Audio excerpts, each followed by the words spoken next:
আসসালামু আলাইকুম প্রিয় দর্শক এবং শ্রোতা, আল্লাহ সর্ব অবস্থায় আমাদের সবার মঙ্গল করুন সেই দোয়া এবং শুভকামনা জানিয়ে শুরু করছি। আজকের অনুষ্ঠানের যাত্রা শুরু হচ্ছে। তার কাছে যাওয়ার আগে 9639888777। আমি কথা বাড়াচ্ছি না, কে রয়েছে আমার সঙ্গে, চলুন একটু জানার চেষ্টা করি। আপনার নাম?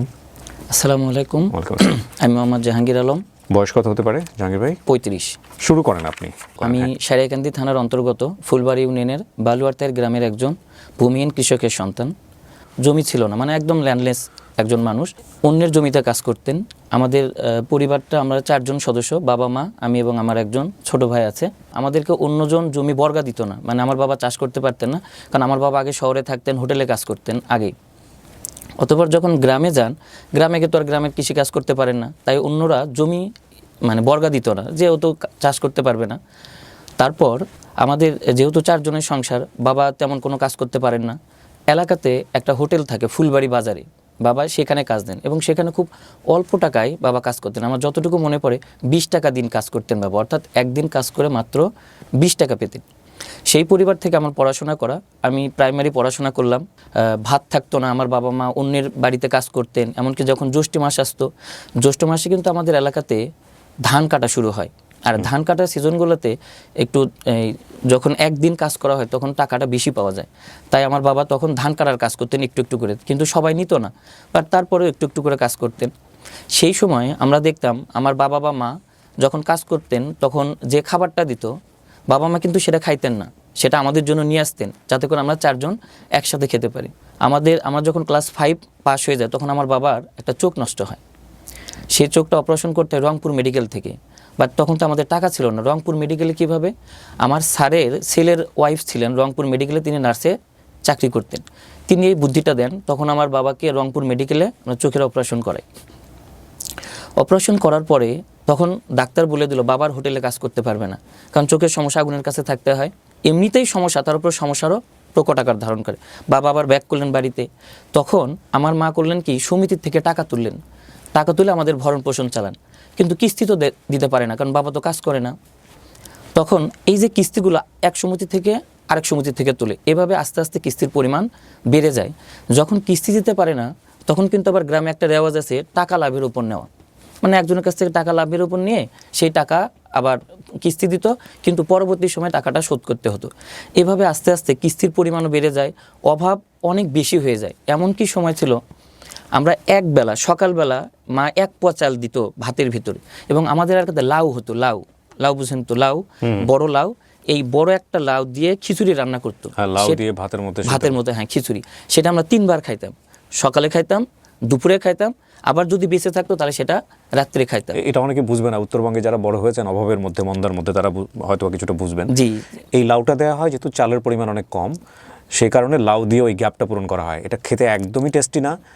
যারা খেয়েছেন ছোটবেলায় তারা বুঝতে পারবেন যে আসলে এটার টেস্টটা কেমন। কারণ সাদা ভাতের সাথে লাউ তো কিন্তু এমনিতেও টেস্টি খুব একটা কিছু জিনিস না, সেখানে লবণ মরিচ হলুদ কিচ্ছু দেওয়া হয় না, তাহলে আপনারা বুঝেন যে এটা খেতে কেমন লাগে। জি, তো ওভাবে খাইতাম। খাওয়ার পরে আমার প্রাইমারি জীবনটা শেষ হলো। এত কিছুর পরে কিন্তু আমার বাবা মা আমাকে পড়তে নিষেধ করে নাই। ক্লাস 6-এ উঠলাম, হওয়ার পর দেখলাম অভাবের পরিমাণটা আরও বেড়ে গেছে।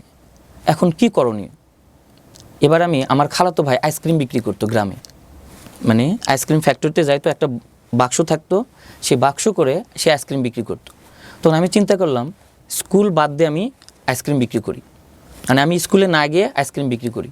10 টাকার আইসক্রিম নিতাম আমি, 10 টাকার আইসক্রিম নিয়ে আমি 10 টাকায় লাভ করতাম। মানে তখন আইসক্রিমের দাম ছিল 8 আনা দিয়ে একটা আইসক্রিম পাওয়া যেত, আর 1 টাকা একটা আইসক্রিম পাওয়া যেত, যেটাকে আমরা নারকেলি আইসক্রিম বলি। আমি ওখানে যাইতাম, বক্স নিয়ে, একটা বাক্স থাকতো, নিয়ে যাইতাম। বাক্সের এক পাশে থাকতো ব্যাং থাকতো, মানে আমাদের এলাকাতে ব্যাং বলে, যেটা ধান উবায়। এক পাশে থাকতো বক্স, আরেক পাশে ইট দিতাম, যাতে করে ব্যালেন্সটা ঠিক হয় আর কি। এভাবে আইসক্রিম নিয়ে আসতাম, 10 টাকায় লাভ হতো। কিন্তু তৎকালীন সময়ে 10 টাকা দিয়ে 1.5 কেজি চাল পাওয়া যেত ভালো মানের, কিন্তু আমরা ভালো মানের চাল কিনতাম না, আমরা কিনতাম একটু নর্মাল চাল, যেটা ধান আটি বাড়ি দেওয়ার পর যে ধানটা থাকে সেখান থেকে যে চাল হয়, তখন 4 টাকা 5 টাকা কেজি সেই চাল, কিন্তু যাতে করে বেশি খাওয়া যায় আর কি। ভালো ভাতের দরকার নেই, ভাত হলেই হবে, সেটা যে আইটেমেরই হোক। ওই ভাত আবার লবণ মরিচে মেখে খেতে আরও ভালো লাগতো। কিন্তু সর্বোপরি কথা হলো ক্ষুধা লাগলে না সব কিছুই ভালো লাগে, এই কারণে ওটা বেশি ভালো লাগতো। এভাবে চলতে থাকে। আমি স্কুলে যাইতাম না, ক্লাস 6 যায়, 7 যায়, আমাদের অভাব কিন্তু আরও বেশি হয়। এর মধ্যে কিস্তির টাকা শোধ করতে আমাদের ঘরও বিক্রি করতে হয়। ঘর বিক্রি করে আবার টিন দিয়ে ছাপড়া তোলে। ছাপড়া মানে যে ঘরের কোনো আলাদা পার্ট থাকবে না, চৌচালা না, শুধু টিন থাকবে উপরে ছোট করে, সেটা করে আমরা 4 জন একই পরিবারে আমরা থাকতাম একসাথে। এভাবে অভাব আরও বাড়তে থাকে, অভাব কিন্তু কমছে না, কারণ যে কিস্তির টাকা নিয়ে আসে এই কারণে। এভাবে যখন আমি আইসক্রিম বিক্রি করা শুরু করলাম, আইসক্রিম যখন বিক্রি করি, সকালে আইসক্রিম আনতে যাই, 12টা 1টার মধ্যে বিক্রি শেষ হয়ে যায়। এই আইসক্রিম যখন গ্রামে গ্রামে বিক্রি করি, তখন শুধু আইসক্রিম বিক্রি করে টাকাই পাইতাম না, অনেক সময় চাল পাইতাম, মরিচ পাইতাম, গম পাইতাম, এগুলো নিয়ে আসতাম। চাল গম এগুলো খাওয়ার জন্য রাখতাম, মরিচ তো আর খাওয়া যেত না। মরিচ কী করতাম, ধরেন 10 দিন 12 দিন 15 দিন পর পর হাফ কেজি বা 1 কেজি মরিচ হতো, এটা বাজারে বিক্রি করতাম, 30 40 বা 50 টাকা পাইতাম। কারণ আমার পুঁজি হলো 10 টাকা। তা আমি চিন্তা করলাম 10 টাকাতে আইসক্রিম বিক্রি করতে হবে না, আরেকটু টাকা কীভাবে বেশি পাওয়া যায়। কারণ আমার ঘর থেকে কয়েকটা ঘরের পরে আমার মামা হয়, সে আমাকে 20 টাকা দেবে, বিনিময়ে দৈনিক তাকে 2 টাকা লাভ দিতে হবে। আমি তার টাকাটা নিয়ে নিই, 2 টাকা দৈনিক লাভ দিই তাকে। এই কথা আমার বাড়ি থেকে আরেকটু দূরে একজন শিক্ষক ছিলেন, সলিমান মাস্টার, উনি মারা গেছেন, উনি আমাকে 50 টাকা দিলেন, যে ওর কাছ থেকে টাকা নেওয়া লাগবে না, কারণ দৈনিক 20 টাকার 2 টাকা মানে কি চিন্তা করেন, তাহলে কত % লাভ বলো, ওর কাছ থেকে টাকা নেওয়ার দরকার নাই, আমি তোকে 50 টাকা দিচ্ছি, তুই যে কয়দিন পারিস আইসক্রিম বিক্রি করবি, যখন তোর মনে হবে যে পুঁজি হয়েছে তখন তুই আবার আমার টাকাটা ফিরে দিস, না হলে না দিস, এটা নিয়ে সমস্যা নেই। আমি তার টাকাটা নিলাম, নিয়ে আমি কয়েকদিন করার পর দেখলাম আমার আল্লাহর রহমতে টাকাটা হয়ে গেছে, যে এখন আমার 20-30 টাকা আছে, তখন আমি তাকে টাকাটা ফিরিয়ে দিই। এভাবে আমার আইসক্রিম বিক্রি হতে থাকে। এই সময় আমি কিন্তু স্কুলে যাই না, আমি ক্লাস 6-এও ফেল করি, 7-এও ফেল করি স্কুলে। তো গ্রামের স্কুলগুলোর আবার বৈশিষ্ট্য কি, ফেল করলেও ওঠা যায়, হয়তো বা রোল নাম্বারটা পিছনের দিকে থাকে, কিন্তু অন্য ক্লাসে প্রমোশন পাওয়া যায়। আমি 6-এ প্রমোশন পাইলাম, 7-এ প্রমোশন পাইলাম, স্কুলে কেন যাইতাম না? স্কুলে যাইতাম না, ড্রেস আপ ভালো ছিল না, মানে আমাদের স্কুলের নিয়ম ছিল নেভি ব্লু প্যান্ট, সাদা শার্ট, এটা আমরা ম্যানেজ করতে পারতাম না, স্কুলে যেতাম না। এবং আরেকটা বিষয় ছিল ইংলিশ গ্রামার যেদিন প্রধানত গ্রামার নাই, মানে টাকা নেই, খাবার নাই, বই কই থেকে কিনবো? আর তখন কিন্তু আমাদের সময় বই কিনতে হতো, এখন কিন্তু সরকার বই দিত, আমাদের সময় কিন্তু বই দিত না, এই বইটা কিনতে হতো, এই বই কেনার টাকা নাই, এই কারণে স্কুলে তো যাইতাম না। এভাবে 7 পার হয়ে গেল, এবার 8-এ উঠলাম। 7 থেকে 8-এ হলে আমার রোল হয় 23। আপনি মনে করতেন 23 রোল তো ভালো, আসলে 23 রোল কিন্তু ভালো না। গ্রামের স্কুলে 23-এর কেউ কোনো খোঁজই রাখে না, 1 2 3 সর্বোচ্চ, বা 4 5-এর খোঁজ রাখে, আমার রোল 23। প্রথম সাময়িক পরীক্ষা, আমি আইসক্রিম বিক্রি করলাম, আমি পরীক্ষা দিতে গেলাম না। দ্বিতীয় সাময়িক পরীক্ষা, হঠাৎ করে ক্লাস 8-এ কিন্তু বৃত্তি পরীক্ষা হয়, বলা হলো যে কিছু সংখ্যক ছাত্রকে বৃত্তি পরীক্ষা দেওয়া হবে স্কুল থেকে, তারা আলাদাভাবে কোচিং ক্লাস করতে হবে স্কুলেই, কোনো টাকা দিতে হবে না, আলাদা ক্লাস করাবে। আমি তো কিচ্ছু বুঝি না, অঙ্ক টঙ্ক এগুলো কারণ করি না, অঙ্ক না ইংলিশও না। আমি এমনকি প্যারাগ্রাফ পড়তাম, কারণ প্যারাগ্রাফ পড়তে ন্যাশনাল ফ্ল্যাগ প্যারাগ্রাফ আছে, কান্ট্রি বানানটা আছে, আমি কান্ট্রি বানান পাইতাম না, ওই কান্ট্রি যে বাক্যের মধ্যে থাকতো ওই বাক্যই বা, মানে আমি ওইটা লিখতামই না। আমার থিওরি ছিল এমন, যতটুকু লিখবো স্যার যেন দাগ না দিতে পারে, সেটা 2 লাইন হলেও হবে, 2 মার্ক তো দেবে। এভাবে আমি লেটার বুঝতাম না, অ্যাপ্লিকেশন বুঝতাম না 6-7-এ, এই কারণে বারবার ফেল করতাম, কিন্তু সমাজ ধর্ম বাংলা এগুলোতে পাস করতাম। যখন এইটা আমার সেকেন্ড টার্মিনাল পরীক্ষা হবে, এর আগেই বৃত্তি পরীক্ষা শুরু হলো, বৃত্তির ক্লাস শুরু হলো। আমি ক্লাসে গেলাম, ক্লাসে গিয়ে তো স্যারেরা খুব মার দেয়, মানে অঙ্ক না পারলে আরও মার দেয়, আমি আরও ভুলে যাই সব কিছু, কিন্তু ওই শুধুমাত্র বাংলা, সমাজ, তারপরে আপনার কৃষি এইগুলা পাই, অঙ্ক ইংলিশ পারি না। সেকেন্ড টার্মিনাল পরীক্ষা, আবার আমি আইসক্রিম বেচতে যাচ্ছি, বাড়ি থেকে বেরোচ্ছি, সকালবেলা আইসক্রিম নিয়ে যেতে হয়, এবং বাক্সটা কিন্তু আমি নিয়ে যাচ্ছি। রাস্তাতে যেতেই হঠাৎ করে আমি একটা সিদ্ধান্ত নিলাম, না আর আইসক্রিম বিক্রি করব না। আমি কিন্তু আইসক্রিম নেওয়ার জন্য বের হয়েছি, সকালবেলা আনতে যাব ফ্যাক্টরিতে, বের হয়েছি, হঠাৎ করে কিছু দূর এসে, না আমি আর আজকে আইসক্রিম বিক্রি করতে যাব না, আমি পরীক্ষা দিতে যাব। হঠাৎ করে এরকম একটা সিদ্ধান্ত আসলো? হঠাৎ, মানে আমিও জানি না যে কীভাবে সিদ্ধান্ত, সাডেন সিদ্ধান্ত। আমি ব্যাক করলাম বাসায়, বাড়িতে আসার পরে মা বলছে, কী ব্যাপার, তুই আইসক্রিম আনতে যাবি না? না, আমার পরীক্ষা দিতে যাব। আমার কিন্তু কোনো প্রিপারেশন নাই, পরীক্ষার ফি দেওয়া হয় নাই, কিচ্ছু না। গ্রামের স্কুলে কিন্তু পরীক্ষার ফি না দিলেও পরীক্ষা দেওয়া যেত, স্যারেরা যখন বলতো স্যার পরের দিন দেবো, এটা করতো। সালামু আলাইকুম। ভিডিওর এই পর্যায়ে স্টুডেন্টদের জন্য একটা সুখবর দিচ্ছি। ইংলিশ থেরাপিতে যারা আপনারা ভর্তি হতে চেয়েছিলেন তাদের জন্য চালু হয়েছে ইংলিশ থেরাপিতে নিরাপদ ফিমেল হোস্টেল, একটি সুশৃঙ্খল এবং ইংলিশ ফোকাসড পরিবেশ শুধুমাত্র মেয়েদের জন্য। এখানে এই যেসব সুবিধা আপনারা পাচ্ছেন: 24 ঘন্টা নিশ্চিত নিরাপত্তা, সম্পূর্ণ ইংলিশ এনভায়রনমেন্ট, 8তলা ভবনের প্রতিটি ফ্লোরে থাকছে আলাদা ইংলিশ টিচার, মূল ক্লাস ছাড়াও এক্সট্রা ক্লাসের বিশেষ ব্যবস্থা থাকছে, এবং দুর্বল স্টুডেন্টদের জন্য থাকছে ব্যক্তিগত গাইডেন্স। বেশ কয়েকটি সিট খালি আছে, এই ভিডিও প্রচার হওয়ার পরে হয়তো বা সেটাও বুক হয়ে যাবে। আগ্রহী হলে আপনারা এখনই বুকিং কনফার্ম করুন এবং সিট যে কোনো মুহূর্তে শেষ হয়ে যেতে পারে। যোগাযোগ করবেন যে নাম্বারটিতে, আমি নাম্বার দুটো এই ভিডিওর কোনায় দিয়ে দিয়েছি, তারপরও মুখে বলে দিচ্ছি 01750853198, আরেক নাম্বার হচ্ছে 01610853198। ঠিকানা হচ্ছে মিরপুর 2 নম্বর স্টেডিয়ামের 1 নম্বর গেটের অপোজিটে। ঠিক আছে, থ্যাংক ইউ সো মাচ। আমরা আবারও ফিরে যাচ্ছি মূল ভিডিওতে। আমি স্কুলে পরীক্ষা দিতে গেলাম, সৌভাগ্যক্রমে রবিবার ছিল সেই দিন, পরীক্ষাটা হয় না। এখন স্কুলে কিন্তু আইসক্রিম বিক্রি হয়, আমার যে সহকর্মী ছিল যারা আইসক্রিম বিক্রি করতো তাদের একজন কিন্তু ওখানে আইসক্রিম নিয়ে আসছে। যখন পরীক্ষা হলো না, আমি তার কাছে গেলাম যে কী ব্যাপার, তুমি আজকে আইসক্রিম নিয়ে যাও নাই? আমি বললাম না, পরীক্ষা দিতে আসছি। সে আমাকে সাহস দিল, ঠিক আছে পড়াশোনা করতে হবে। আমি তার কাছ থেকে একটা আইসক্রিম খাইলাম, মানে আমাদের এমনি খাওয়াইতো আর কি, যেহেতু আমরা কলিগ আর কি, এমনি খাওয়াইলো। আমি ব্যাক করলাম বাড়িতে এসে পরের দিন যে পরীক্ষা, আস্তে আস্তে পড়া শুরু করলাম। পড়তে পড়তে পরীক্ষা দেওয়া হলো, এবার রেজাল্ট অঙ্কে 13 পাইলাম। 8-এ সেকেন্ড টার্মিনাল পরীক্ষা, অঙ্কে 13 পাইলাম। স্যার আমাকে ধরে, মানে সিস্টেম হলো 33-এ পাস, 30 পাইলে 3টা বেত্রাঘাত, তাহলে বলুন 25 পাইলে কয়টা বেত্রাঘাত? আমি পাইছি কত? 13। তাহলে আমার কয়টা বেত্রাঘাত? কোনো কাহিনী নাই, উল্টা করে দাঁড় করায় ওয়ালের সাথে পিছনের অংশে। আমরা কিন্তু ইন করতাম না, জাস্ট ইয়ে করে পড়তাম।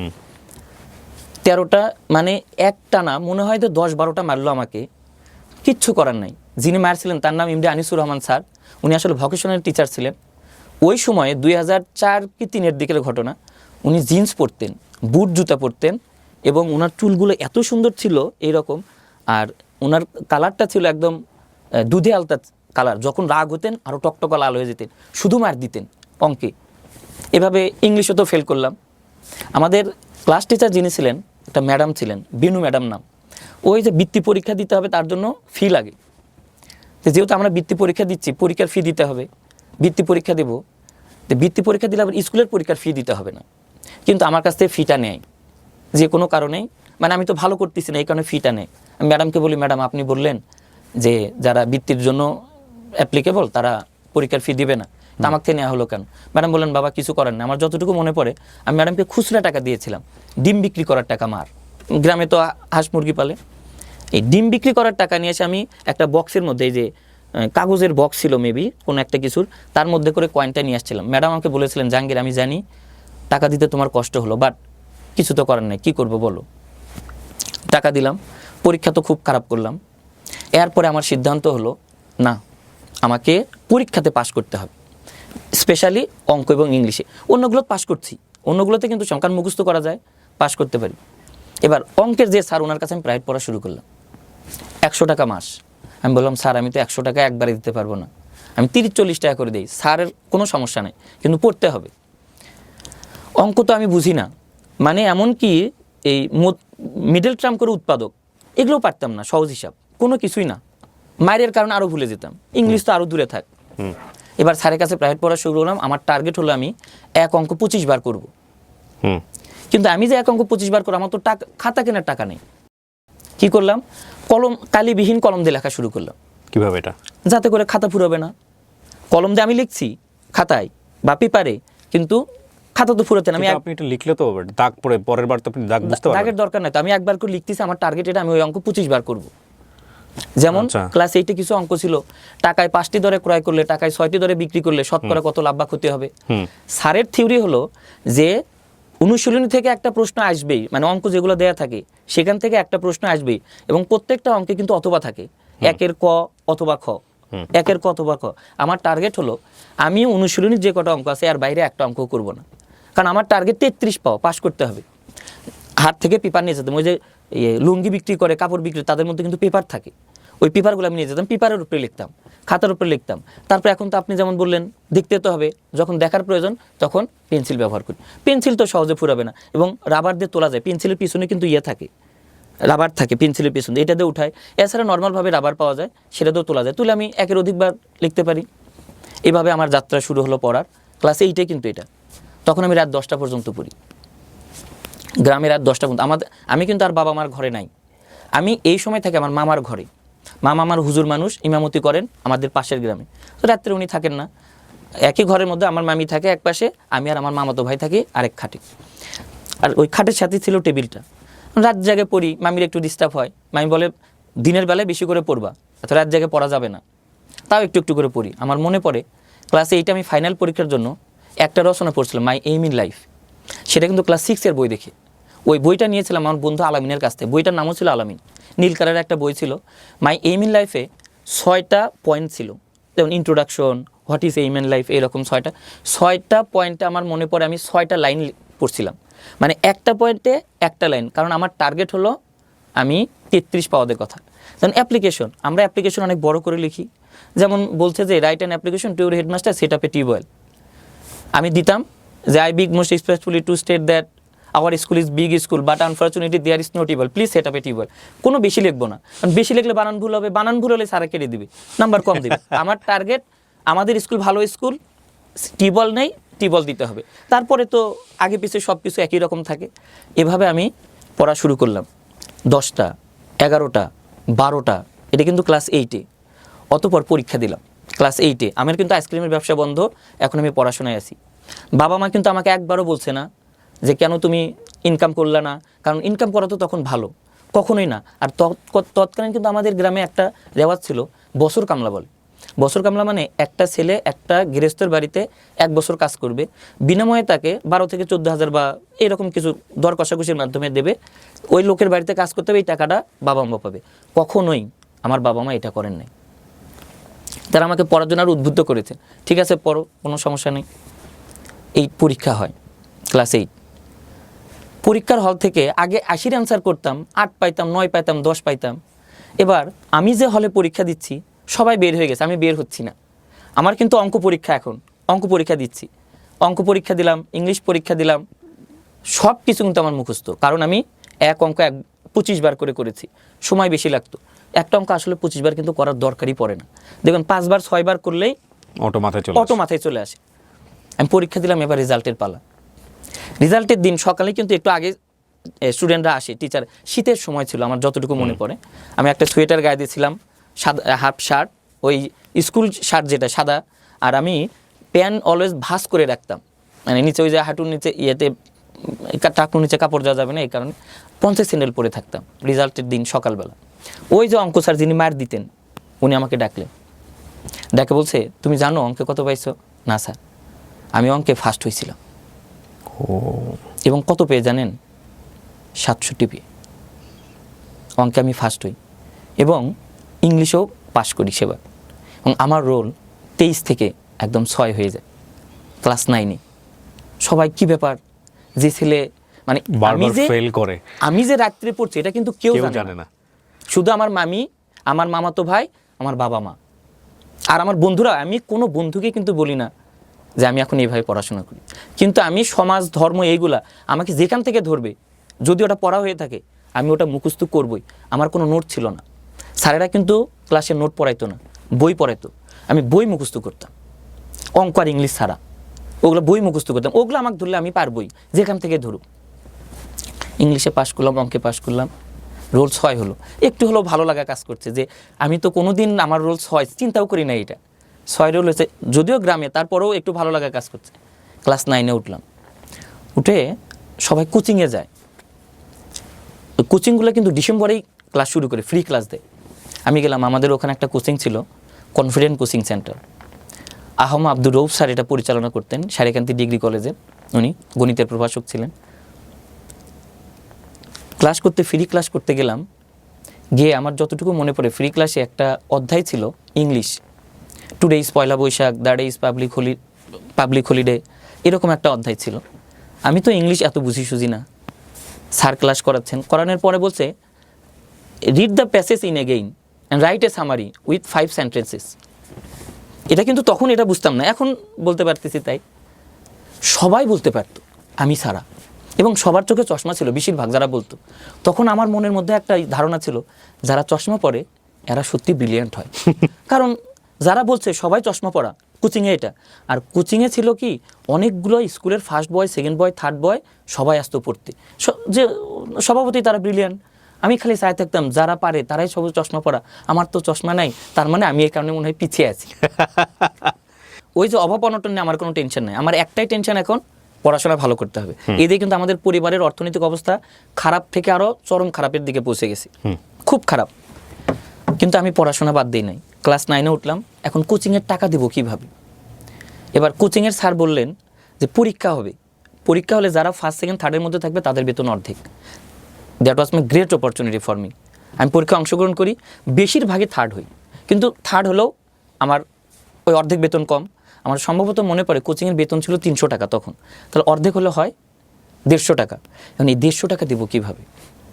আপনি জানেন যে রমজান মাসে ফেতরা আদায় করে, হয়তো অনেক জায়গায় আদায় করে অথবা অনেক জায়গায় বাড়ি থেকে দেয়। গ্রামে ফেতরা এক জায়গায় তোলে, মসজিদ থেকে এটা বিতরণ করা হয়। ওখানে আমাকে টাকা তোলার দায়িত্ব দিত, মানে অনেকেই দায়িত্ব পেত, তার মধ্যে আমিও ছিলাম। কেন দিত? কারণ টাকা তুলে দিলে একটা নির্দিষ্ট ভাগ পাওয়া যায় আচ্ছা, টাকার। তো আমিও ওটা অপরচুনিটি নিয়েছি, যাতে করে আমি যদি 700-800 টাকা পাই, তার মানে আমার কোচিংয়ের বেতন কয় মাসে দিতে পারবো? আমি প্রায় 4 মাসের বেতন দিতে পারবো, নো ডাউট। তাহলে মানে এটাই আমার জন্য উপযুক্ত। আমি ওই মসজিদের থেকে ফেতরার টাকা আদায় করতাম। আমার সাথে আরও লোক ছিল, তাদের সাথে আমার লেখাপড়া জানতাম, এটা আরও ভালো ছিল।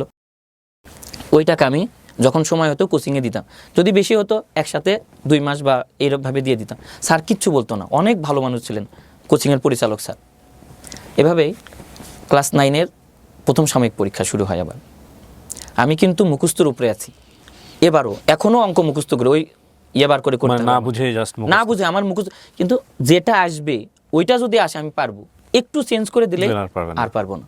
কিন্তু আমাকে 33 পাওয়া লাগবে। এবার ক্লাস 9-এ ফার্স্ট টার্মিনাল পরীক্ষা, আমি কিন্তু অঙ্কে 32.5 পাইছিলাম। আমার যে ফার্স্ট বয় সে 34 পাইছিল, যে সেকেন্ড বয় সে 45 পাইছিল, আরও একটু পরের দিকে 5 না কত ছিল আব্দুল ওয়াহাব নাম, ও 65 পাইছিল। Very sharp memory. আমাকে কিন্তু করে দেয় নাই, মানে 33 করে দেয় নাই। এই 0.5 কম পাইছে, এর কারণে মার দিলেন। শামসুল স্যার নামে স্যার, অঙ্কের খুব তুখর স্যার ছিলেন, মানে ওনার কাছে কোনো মতে কোনো রকম কথা বলা যেত না, খুব মার দিতেন, কথায় কথায় মার, কিন্তু পড়া লাগবে। কিন্তু স্যারেরা যে মার দিতেন এটাকে আমি কখনোই নেগেটিভ নেই নাই, যে আমি পারি নাই দেখে মারছি, সুতরাং আমাকে আরও বেশি পরিশ্রম করতে হবে। এমনকি একটা অঙ্ক ছিল মাথা পিছু কেবিনের ভাড়া ডেকের ভাড়ার দ্বিগুণ, এইরকম বারবার আমি বইয়ে পড়েছি। ডেকের যাত্রী সংখ্যা নির্ণয়, পরীক্ষা আসছে কেবিনের যাত্রী সংখ্যা নির্ণয়, আমি কিন্তু এটা করতে পারি না, শুধুমাত্র একটু চেঞ্জ করে দিছে, এটাও পারি নাই। তাহলে এতটা মুখস্থ করতাম আমি, অন্যগুলোতে কোনো সমস্যা নেই, অন্যগুলো খুব ভালোভাবে মুখস্থ করতাম। এবার আমি তো বাসায় পড়াশোনা করি, খাওয়া দাওয়ার অবস্থা কিন্তু খুব ভালো নয়। ওই যে মামাতো ভাইয়ের যার সাথে ছিলাম সে বিয়ে করে, বিয়ে করলে এখন তাহলে আমার থাকার অবস্থা কি? এই সময় ক্লাস 9 আস্তে আস্তে এগোচ্ছে, আমি কোচিংয়ে ভালো করছি, পড়া পড়তেছি খুব ভালোভাবে।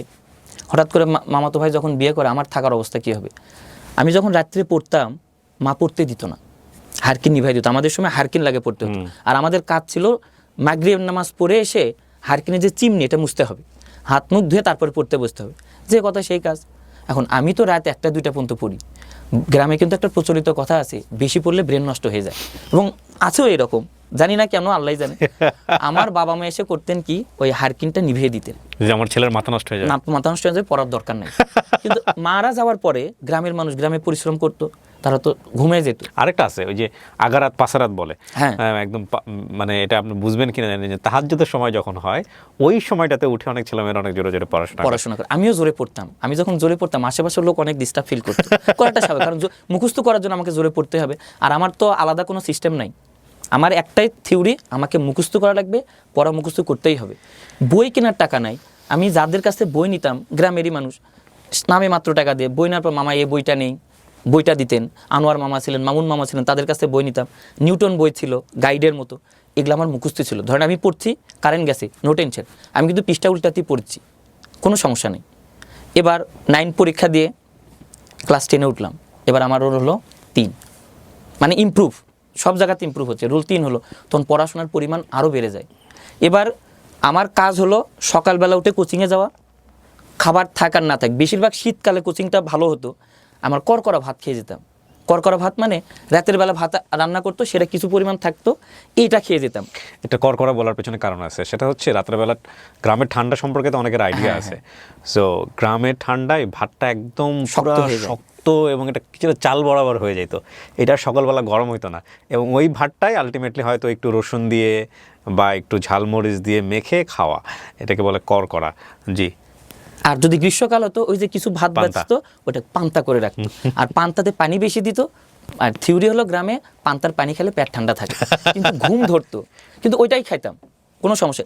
সকালবেলা কোচিংয়ে যাইতাম, কোচিং করে স্কুলে যাইতাম, স্কুল ছুটি হতো 4টায়, আমার বাড়িতে আসতে লাগতো 22 মিনিট সময়, 4:22 আমি বাসায় আসতাম, আর এসেই আমি খেলার মাঠে যেতাম। তখন কিন্তু পড়তাম না, বাসায় খাবার থাক না থাক, যদি সময় হতো খাইতাম, খেলার মাঠে যাবই, খেলে মাগরিবের নামাজ পড়তাম বন্ধুরা সহ, তারপরে ওই যে বাড়িতে আসতাম, হারকিন মুছতাম, পড়তে বসতাম।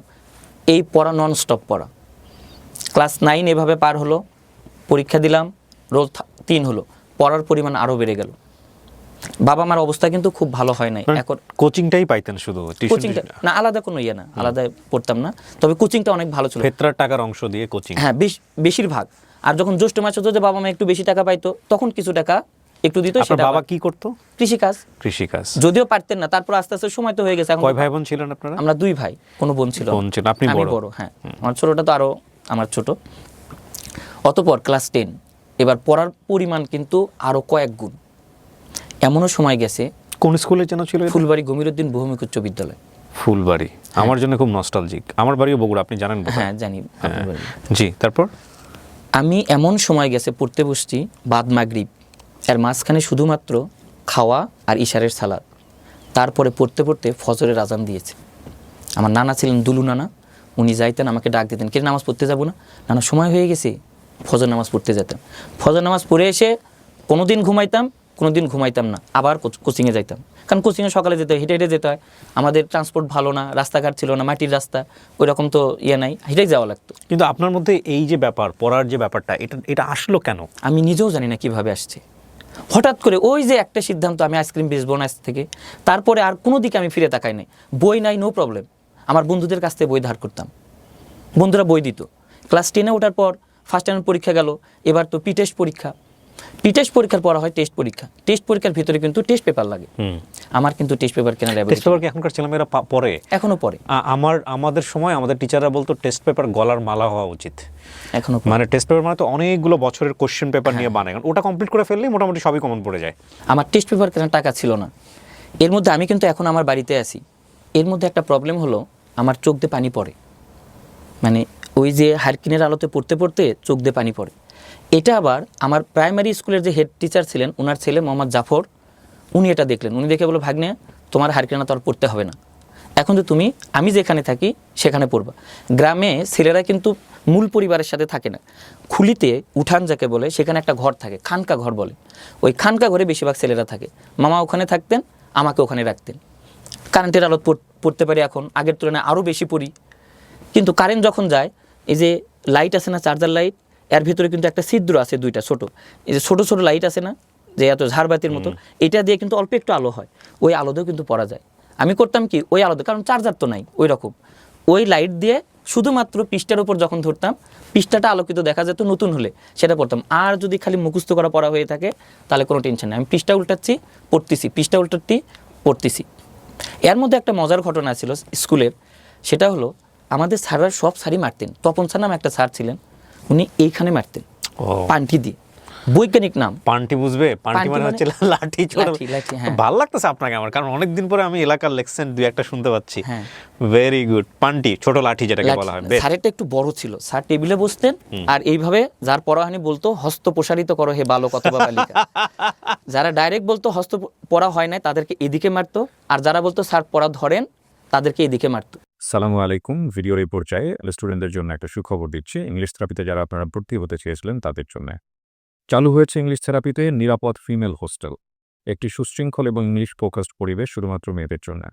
এখানে এই যেসব সুবিধা আপনারা পাচ্ছেন: 24 ঘন্টা নিশ্চিত নিরাপত্তা, সম্পূর্ণ ইংলিশ এনভায়রনমেন্ট, 8তলা ভবনের প্রতিটি ফ্লোরে থাকছে আলাদা ইংলিশ টিচার, মূল ক্লাস ছাড়াও এক্সট্রা ক্লাসের বিশেষ ব্যবস্থা থাকছে, এবং দুর্বল স্টুডেন্টদের জন্য থাকছে ব্যক্তিগত গাইডেন্স। বেশ কয়েকটি সিট খালি আছে, এই ভিডিও প্রচার হওয়ার পরে হয়তো বা সেটাও বুক হয়ে যাবে।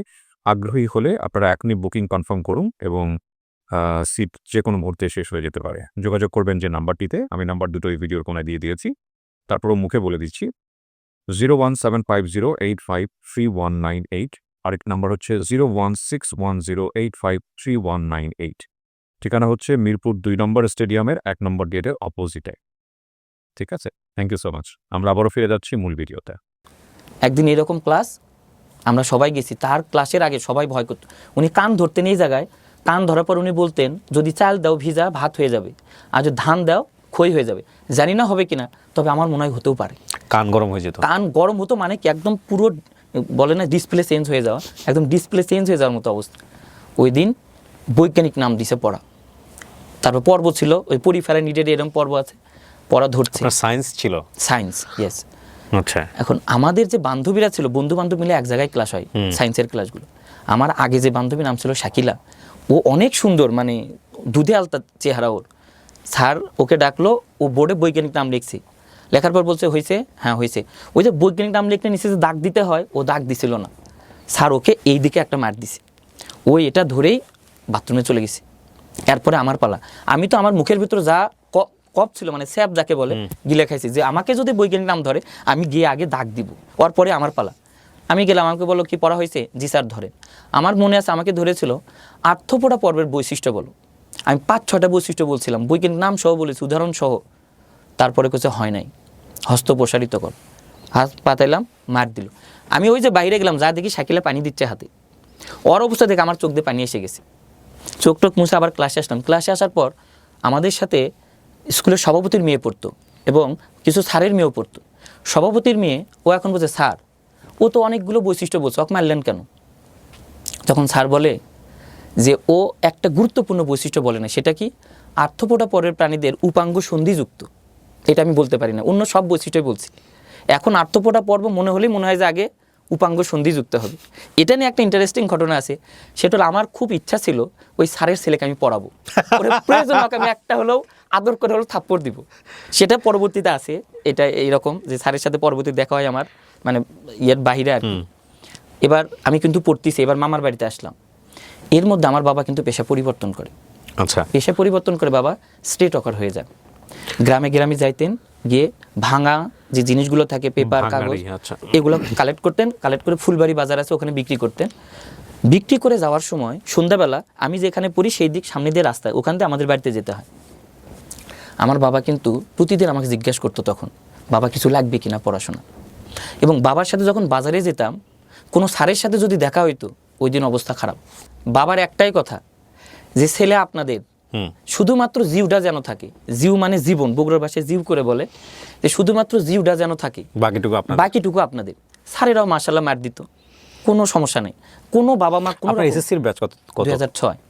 অনেক পরের আমার তো 98, 8 বছর পরে। 8 বছর এগুলো ছিল তখনও গ্রাম অঞ্চলে। হ্যাঁ, এগুলো তো এখন চিন্তাই করা যায় না। এখন এগুলো যদি হয়, টিচারকে গিয়া উল্টা গ্রামবাসীরা, উফ আল্লাহ কি পরিবর্তন। আমাদের সময় এগুলো ছিল। একজন স্যার আমাকে এই জায়গায় মেরেছিলেন, মানে এটা ইয়ে হয়ে যেত, একদম বড় ফুলে উঠেছিল। আমি বাড়িতে গিয়ে গরমের ভিতরে গেঞ্জি পরে আছি, ফুল হাতা। মা বলে কি ব্যাপার, গরমের ভেতর গেঞ্জি পরে কেন? আমি বলছি মা এই যে স্যার মারছে। ঠিক করছে, নিশ্চয়ই কোনো বেয়াদবি করছিল। মা কিন্তু শুনলই না স্যার কেন মারছে, ডাইরেক্ট ছিল নিশ্চয়ই কোনো বেয়াদবি করছি, সেখানে মায়ের আরও দেওয়া দরকার ছিল। সো কোনো রকমের অভিযোগ নাই। যে টিচার যত বেশি মারে সে টিচার তত ভালো। তাই আসলে ওনারা ভালো ছিলেন। এবং সবচেয়ে বড় কথা, আমাদের স্কুল টিচাররা যারা ছিলেন, ওনারা সাবজেক্ট ওয়াইজ টিচার ছিলেন না। যিনি আমাদের ইংলিশ পড়তেন তিনি কিন্তু ইংলিশের স্যার, বাট তারপরে ওনারা এত ভালো পড়িয়েছেন আলহামদুলিল্লাহ। মানে ওই জায়গা থেকে যদি বীজটা বপন না হতো, হয়তো বা অনেক স্টুডেন্ট এরকম হতে পারতো। আপনার মেমোরি অনেক ভালো ভাই, আলহামদুলিল্লাহ, আল্লাহ আপনার মেমোরি। পরবর্তীতে এবার টেস্ট পরীক্ষা হলো, আমি খুব ভালো করলাম টেস্ট পরীক্ষা, প্লেসের মধ্যে 1, 2, 3। কিন্তু ফার্স্ট বয়েজে এর ব্রেন অনেক ভালো, সেকেন্ড বয় এরও ভালো। ফার্স্ট বয় থেকে সেকেন্ড বয়ের নাম্বারের পার্থক্য থাকতো 60-70, সেকেন্ড বয় থেকে আমার নাম্বারের পার্থক্য থাকতো এরকম 60-70। তাহলে আমার সাথে ফার্স্ট বয়ের পার্থক্য কত? প্রায় 100, অনেক বেশি নাম্বারের পার্থক্য থাকতো। কিন্তু ফার্স্ট বয়ের সাথে আমার ভালো সম্পর্ক ছিল, ওর নাম ছিল রাকিবুল। ও বাবার সাথে আসিফের কনসার্ট, তখন কিন্তু আসিফের গা, ও প্রিয়া তুমি কোথায়, তখন ইয়ে হয়েছিল। তারপরে ও গান শুনতে যেত, তাও কোনোদিনও মানে খারাপ করে না, ও বারবারই মানে ভালো করতো। First boy, second boy, third বয়, আমার ফার্স্ট বয়ের সাথে খুব ভালো সম্পর্ক। এর মধ্যে যখন টেস্ট পরীক্ষা হলো, আমার কিন্তু টেস্ট পেপার নাই। আমার একটা বন্ধু ছিল রাশেদ, ওর কাছে আমি বলতাম, ওকে নানা বলে ডাকতাম। ও এখন ইংল্যান্ডে চলে গেছে কিছুদিন আগে পরিবার সহ। ওকে বলতাম নানা তুমি আমাকে আজকে বাংলা টেস্ট পেপারটা দাও, তোমার তো অন্যগুলো আছে, তুমি অন্যগুলো পড়ো। ও নির্দ্বিধায় আমাকে দিত। এই যে বাংলা টেস্ট পেপার আমি নিয়ে গেলাম 1 দিন বা 2 দিনের জন্য, এই 1 দিন 2 দিনের জন্য নিয়ে যাওয়ার ফলে আমি কিন্তু সারা রাত সারাদিন যেভাবেই হোক পড়ে শেষ করে দেব। এবং সেটা মুখস্থ, শুধু ম্যাথ ছাড়া, ম্যাথ তো আর মুখস্থ করা যায় না, ওই যে বারবার করতে হয়, এটাতে আমার সময় লাগে। আমি ওকে ফেরত দিতাম। ও আমাকে অনেক হেল্প করেছে, বিশেষ করে বই দেওয়ার ক্ষেত্রে। এবার ফর্ম ফিল আপ হয়ে গেল। ফর্ম ফিল আপের সময় আরও সমস্যা, যে গ্রামের স্কুলে কিন্তু ফর্ম ফিল আপের সময় টাকা কম নেয়। আমরা অনেক ইয়েটে করে কিছু টাকা কম দিয়ে পরীক্ষার ব্যবস্থা হলো। তবে পরীক্ষার আগে ওই যে কোচিং সেন্টারে যে আমি ক্লাস করি, এই কোচিং কিন্তু মডেল টেস্ট হয়। কোচিংয়ে কিন্তু আবার বলছি, অনেক স্কুলের ফার্স্ট, সেকেন্ড, থার্ড, ফোর্থ অনেকগুলো ছেলে পেলে ছিল, কনফিডেন্ট কোচিং সেন্টার। ওইখানে যে মডেল টেস্ট পরীক্ষা হয়, সেখানে আমি ফার্স্ট হয়ে যৌথভাবে। আমি এবং আমার বন্ধু যে সেকেন্ড রোল যার মেহেদি হাসান, আমরা দুইজন 4.90 করে পাই, বাট মেহেদিকে ফার্স্ট করা হয়। আমরা যৌথভাবে ফার্স্ট হলো মেহেদিকে, কারণ ওর নম্বর বেশি ছিল, আমার নম্বর কম ছিল। এই কারণে এটা আমার কোনো ইয়ে ছিল না। রেজাল্ট নিয়ে বাড়িতে গেলাম, সবাই খুশি যে আমি কোচিংয়ের পরীক্ষাতে ফার্স্ট হয়েছি। কোচিংয়ের পরীক্ষাতে ফার্স্ট হয়ে কোনো লাভ নাই, ভালো যেটা করতে হবে ওখানে। এবার এসএসসি পরীক্ষা শুরু হলো, টেস্ট পেপার নাই। ওই যে মামা আমার এসএসসি পরীক্ষা কিন্তু তখন মার্চের দিকে হইতো, টেস্ট পরীক্ষার পরে মার্চ আর ওই পরীক্ষার মধ্যে কিন্তু শীতকাল থাকে। এবার মামা এসে রাতের বেলা ঘুমাইতেন লেপের মধ্যে, আমি কিন্তু মামার পাশে পড়তাম, জাফর মামা। মামাকে বলতাম, মামা নৈবেত্তিক ধরেন। মামা কিন্তু ওই যে পুরাতন টেস্ট পেপার আছে আমার কাছে, ওই মামারই কিন্তু টেস্ট পেপার 1997 কি কত সালের, আমার সঠিক এটা মনে নাই, ওই দিকের হবে আর কি। ওনার যে টেস্ট পেপার ছিল সেইগুলা। নৈবেদিক কত করে ছিল তখন? 50 মার্কের নৈবেদিক। 50 নৈবেদিক, 50 রিটেন, প্রত্যেকটা সাবজেক্টেই। ধর্মে ছিল এরকম, বাংলাতে ছিল এরকম, কিন্তু ওই যে ইয়েতে কম ছিল, আপনার ফিজিক্স, কেমিস্ট্রি এগুলোতে কম ছিল। এগুলোতে 25 মার্কের নৈবেদিক ছিল, বাকিটা রিটেন। না, ওই যে প্র্যাকটিক্যাল আছে, প্র্যাকটিক্যাল আছে প্লাস হচ্ছে রিটেন আছে। হ্যাঁ, এবার পরীক্ষা শুরু হয়ে গেল। আর ওই মামা কিন্তু আমাকে পড়া ধরতেন। মামা 50টা নৈবেদিক ধরবেন আপনি, এই 50টা নৈবেদিকের মধ্যে যদি আমার একটা ভুল হয়, আপনি আরও 10টা ধরবেন। আমাকে কখনোই মামা ভুল করাতে পারে নাই। মামা বিরক্ত হয়ে বলছে, ভুল হবে না, তুমি পড়ো, আমি ঘুমাই গেলাম। মানে শীতকাল, অনেক রাত হয়ে গেছে। এই যখন পড়তাম তখনই ওই যে রাত 2টা 3টা কোনো ইয়ে নাই। ফজরের সময় ওই যে দুলু নানা বলছিলাম, উনি আমার রুমের পাশ দিয়ে মসজিদে যাইতেন। উনি যাওয়ার সময় ডাক দিতেন, কেরে জাহাঙ্গীর নামাজ পড়তে যাবি না? না না, নামাজের সময় হয়ে গেছে। ফজর নামাজ পড়তে যেতাম। আবার কোচিং, তখন তো স্কুল বন্ধ থাকে এই টেস্ট পরীক্ষার পরে, তখন কোচিং বাড়ি, মানে পড়াশোনা খুব। এবং আমি যখন কোচিংয়ে যাইতাম, বই নিয়ে যেতাম, আমাদের সময় ব্যাগ ছিল না, হাতে বই নিয়ে যেতে হতো। তখন আমি এই কুল হু আল্লাহু আহাদ এই সূরাটা আছে, আমি এই সূরা পাঠ করতে করতে যাইতাম। মানে আমার কোচিংটা আমার বাড়ি, আমি এই সূরার উপর খুব আমল করেছি, খুব। আর চিন্তা করতাম, স্যার কি পড়াইলো কোচিংয়ে, সেটা আমি মনে করতে পারি কিনা। যদি মনে করতে পারি, তাহলে আমার ওই পড়া হয়ে গেছে, ওই পড়া পড়তে আর বেশি সময় লাগবে না। অতপর সেই সময় আসলো এসএসসি পরীক্ষা দেওয়ার। গ্রামে কিন্তু একটা রেওয়াজ আছে, এসএসসি পরীক্ষা দিয়ে আপনি যাকে বলতে যাবেন সে কিন্তু টাকা দেয়।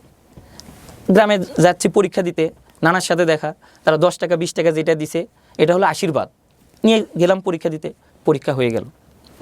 পরীক্ষা যেদিন শেষ, আমি সেদিন থেকে প্রাইভেট পড়ানো শুরু করি। মানে গ্রামের বাচ্চাদের একদম মানে প্রফেশনালভাবে প্রাইভেট পড়াই গ্রামে। কিন্তু গ্রামে টাকা দিত কম, 30 টাকা 40 টাকা 50, যে যা দেখে, এটা নিয়ে আমার কোনো আপত্তি নেই। কিন্তু গ্রাম থেকে একটা দূরে আরেক জায়গায় আমি প্রাইভেট পড়াই, সেটা আমতলি গ্রাম বলে। ওখানে প্রাইভেট পড়াই, ওটা যেতে হয় রাত্রে, অন্যের সাইকেল নিয়ে যেতাম সন্ধ্যার সময়, কারণ তাড়াতাড়ি যেতে হবে। এভাবেই আস্তে আস্তে আস্তে আস্তে এসএসসি রেজাল্ট হলো। আমি কিন্তু A+ পাই আমার স্কুল থেকে, এসএসসিতে। এবং আমার স্কুল থেকে ওটাই ছিল প্রথম A+ পাওয়া। শুধু আমি না, যে আমার বন্ধু দ্বিতীয় রোল ছিল মেহেদি, সেও পায়। দুর্ভাগ্যজনক, আমার ওই বন্ধুটা ফার্স্ট বয়, সে কিন্তু A+ পায় না, সে পায় 4.94। আমি যে মিষ্টি কিনবো, আমার এই অ্যাবিলিটি ছিল না। তখন আমার একটা মামা আছে, সালাম মামা, হাটের দিন তিনি আমাকে 100 টাকা দেন, দিয়ে বলে, ভাগ্নে মিষ্টি নিয়ে আসো। তখন ওই টাকা দিয়ে মিষ্টি নিয়ে আসে, গ্রামে বিয়েতে মিষ্টি খাওয়ানো হয়। তারপরে ওই যে কোচিংয়ে কিন্তু পোস্টার বানায়, আমার ছবি দিয়ে পোস্টার এলাকাতে অনেক দেওয়া হয়। এবং আমি যখন রাস্তা দিয়ে হেঁটে যাই, তখন অনেক পরিবার বলে, ওই যে ওই ছেলেটা A+ পাইছে। আমার কিন্তু বাড়িতে ডেকে নিয়ে যেত, বাবা তুমি কীভাবে পড়াশোনা করছো। আর আমাকে খাবার দিত, কাচের গ্লাসে পানি আর এনার্জি প্লাস বিস্কিট, আর চানাচুর, এটা খাইতাম। আর বলতাম যে আমি টোটালি মুখস্থ করেছি। মানে এভাবে মুখস্থ করলেই সম্ভব। কোচিং থেকে সংবর্ধনা দেওয়া হয়। তারপর আবার তৎকালীন এমপি ছিলেন কাজী রফিকুল ইসলাম, উনি দেন আর কি, মেডেল দেন সারেকান্তি থেকে। এবার ভর্তির পালা, আমার কিন্তু অ্যাবিলিটি নাই ভর্তি হওয়ার ইয়েতে।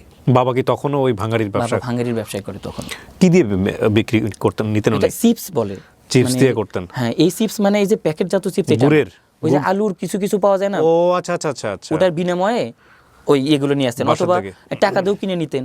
এখন টাকা কই, ব্যবসা করার তো টাকা নাই। যে দোকানে জিনিস দেন, সকালে ওই দোকানে যায়, ওই দোকানদার যে টাকা দেয় সেই টাকা নিয়ে উনি জিনিস কিনতে যায়। ওই টাকাতে জিনিস কিনে এসে দোকানদারকে দেয়, যে টাকা ওনার ছেলে নিয়ে যেটা লাভ হয় সেটা দেয়। আমার ভর্তির টেনশন, আমার বাবা কিন্তু স্টেট হকার, উনি যে পরিমাণ আয় করেন সেটাতে আমাদের সংসার চলে না। এই মুহূর্তে আমার ছোট ভাই কিন্তু পড়াশোনা করে না, ওকে কোনো মতেই পড়াশোনা করানো যাচ্ছে না। ওকে তখন একটা সাইকেলের মেকার ওর দোকানে রাখা হয়। এই জায়গায় তারপরেও অভাব, মানে ওকে তো টাকা দেন, ও কেবল শিখছে।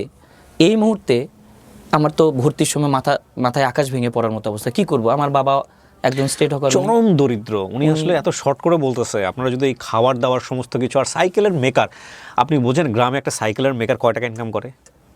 দিন শেষে 20 টাকা 25 টাকা হয় কিনা সন্দেহ। তাও আমার ভাইকে দেয় না, তাও ভাইকে দেয় না। তখন তো শিখছে, শেখার সময় তো টাকা দেবে না। আর আমার বাবা ওই স্টেট হকার করে, মা তো বাড়িতে থাকে, মার তো কোনো কাজ নাই। এই মুহূর্তে আমার ভর্তির এখন ভর্তি হব কোথায়? অনেকেই বলে যে আইজুলে পড়তে হবে। আমি বললাম রেজাল্ট ভালো, আইজুলে পড়া দরকার। আইজুলে যখন আমি ফর্ম তুললাম, সারেকান্তি কিন্তু ভর্তি হলাম না, আমাদের যে ডিগ্রি কলেজ ছিল ওখানে না ভর্তি, আইজুলে ভর্তি হলাম। আমি আইজুলে চান্স পাইলাম, টাকা কই পাই ভর্তির জন্য? ওই যে আমার বন্ধু ছিল রাকিবুল, ওর আম্মা আমাকে 2000 টাকা দেয়। আমার যতটুকু মনে পড়ে ভর্তি হতে আমার 1800 টাকার মতো লাগে আইজুল হক কলেজে। আমি আইজুল হক কলেজে ভর্তি হই। এই ভর্তি আজিজুল হক কলেজ এখন তো বিশ্ববিদ্যালয় বোধহয় নাকি? না, এখনো কলেজে আছে, বাট ন্যাশনাল ইউনিভার্সিটির আন্ডারে। ওকে, বগুড়ার খুব মানে বিখ্যাত কলেজ, সরকারি কলেজ। হ্যাঁ, আমি সেখানে ভর্তি হই ওই টাকা দিয়ে। এই ভর্তি হওয়ার পিছনে আরেকটা কারণ হলো, আমাকে কয়েকটা এনজিও এবং আমাদের ওখানে একটা মানে ছাত্রদের সহায়তা করার একটা আছে, সংগঠন হোপস বলে। ওনারা আমাকে বলে, ওনাদের যে কর্ণধার বা ছিল সংযুক্ত, তারা বললো ঠিক আছে তুমি আইজুলে ভর্তি হও, এখান থেকে কিছু টাকা তোমাকে দেওয়া হবে, আর ওই যে সমিতি এটাতে কিছু টাকা দেওয়া হবে। আপনার বাড়ি থাকলো ফুলবাড়ি, হ্যাঁ, আপনি আজিজুল হকে কিভাবে যাওয়া আসা করবেন? না আমি তো ওখানে মেসে থাকবো, ওরা যে টাকা দেবে এটার উপর ভিত্তি করে। কিন্তু আমি ভর্তি হওয়ার পর একটা প্রতিষ্ঠান থেকে আমি রেসপন্স পাই না। আমি মেসে ভর্তি হলাম, আমার মনে পড়ে রজনীগন্ধা ছাত্রাবাস, আইজুল হক কলেজের পাশেই, 150 টাকা মেস ভাড়া, 300 টাকার খাবার। প্রথমে বাড়ি থেকে কিছু টাকা নিয়ে গেলাম, নিয়ে যাওয়ার পরে আমি মেসে উঠলাম। আমি এখন বগুড়াতে থাকবো কীভাবে?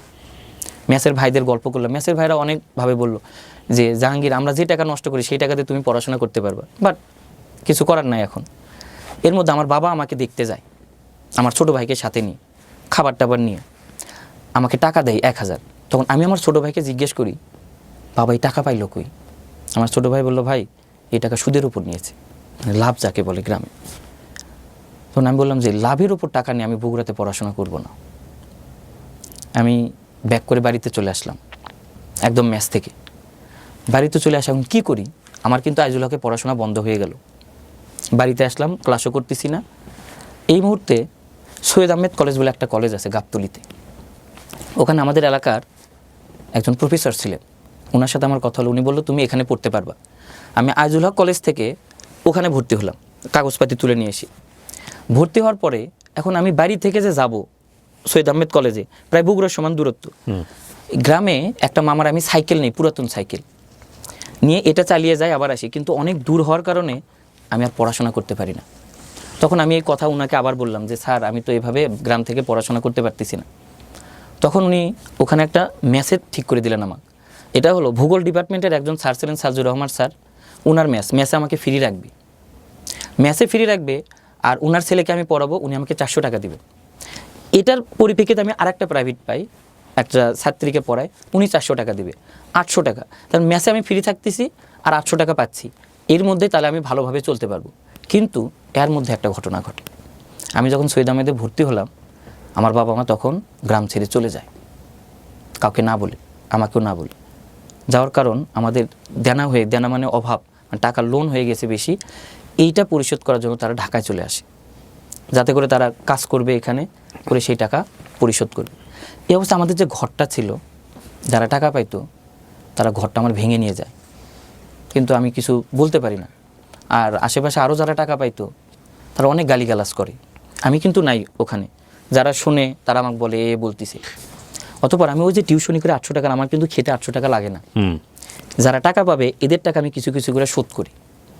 গ্রামীণ ব্যাংক থেকে লোন নেওয়া ছিল, আমি তখন ওই লোনের ব্যাংকে যাই, গিয়ে বলি যে আসলে কি করলে আর লোনটা বাড়বে না।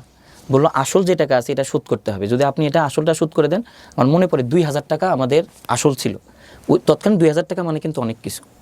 আমি ওই যে টিউশনি করাই, ওখান থেকে টাকা জমা ওই টাকাটা পরিশোধ করি 2,000 টাকা, এতে করে আমার ব্যাংক ক্লিয়ার।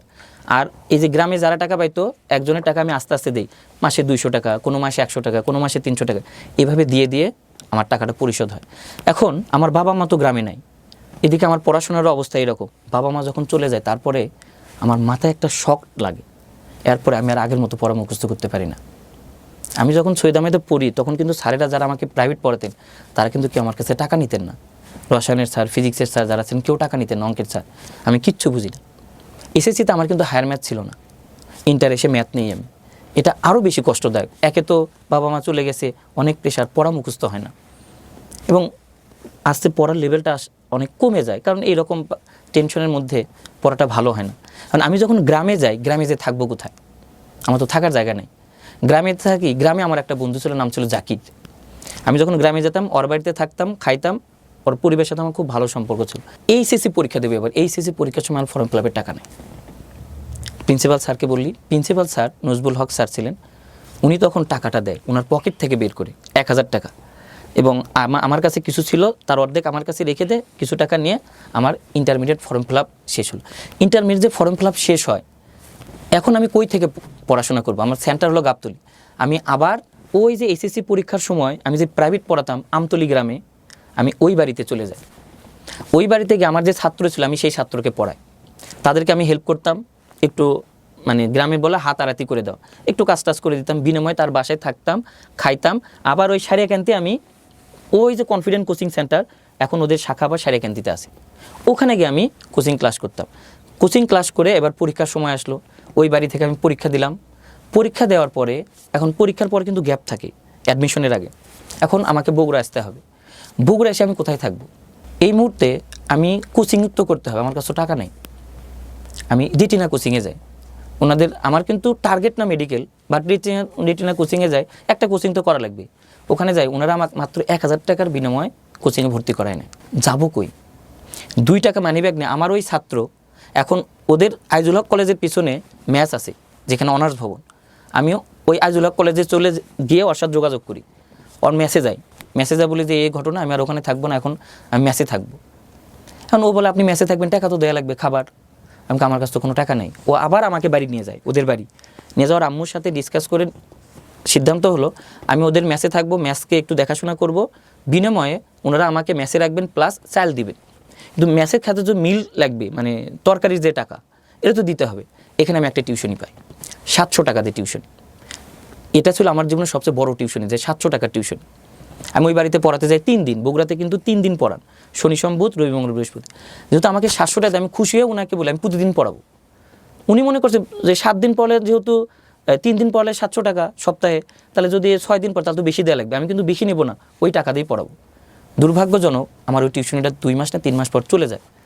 চলে যাওয়ার সাথে সাথে আমি আরেকটা টিউশন পাই, সেটা আবার 1,000 টাকা ছিল। এভাবে টিউশন টাকা বাড়তে থাকে।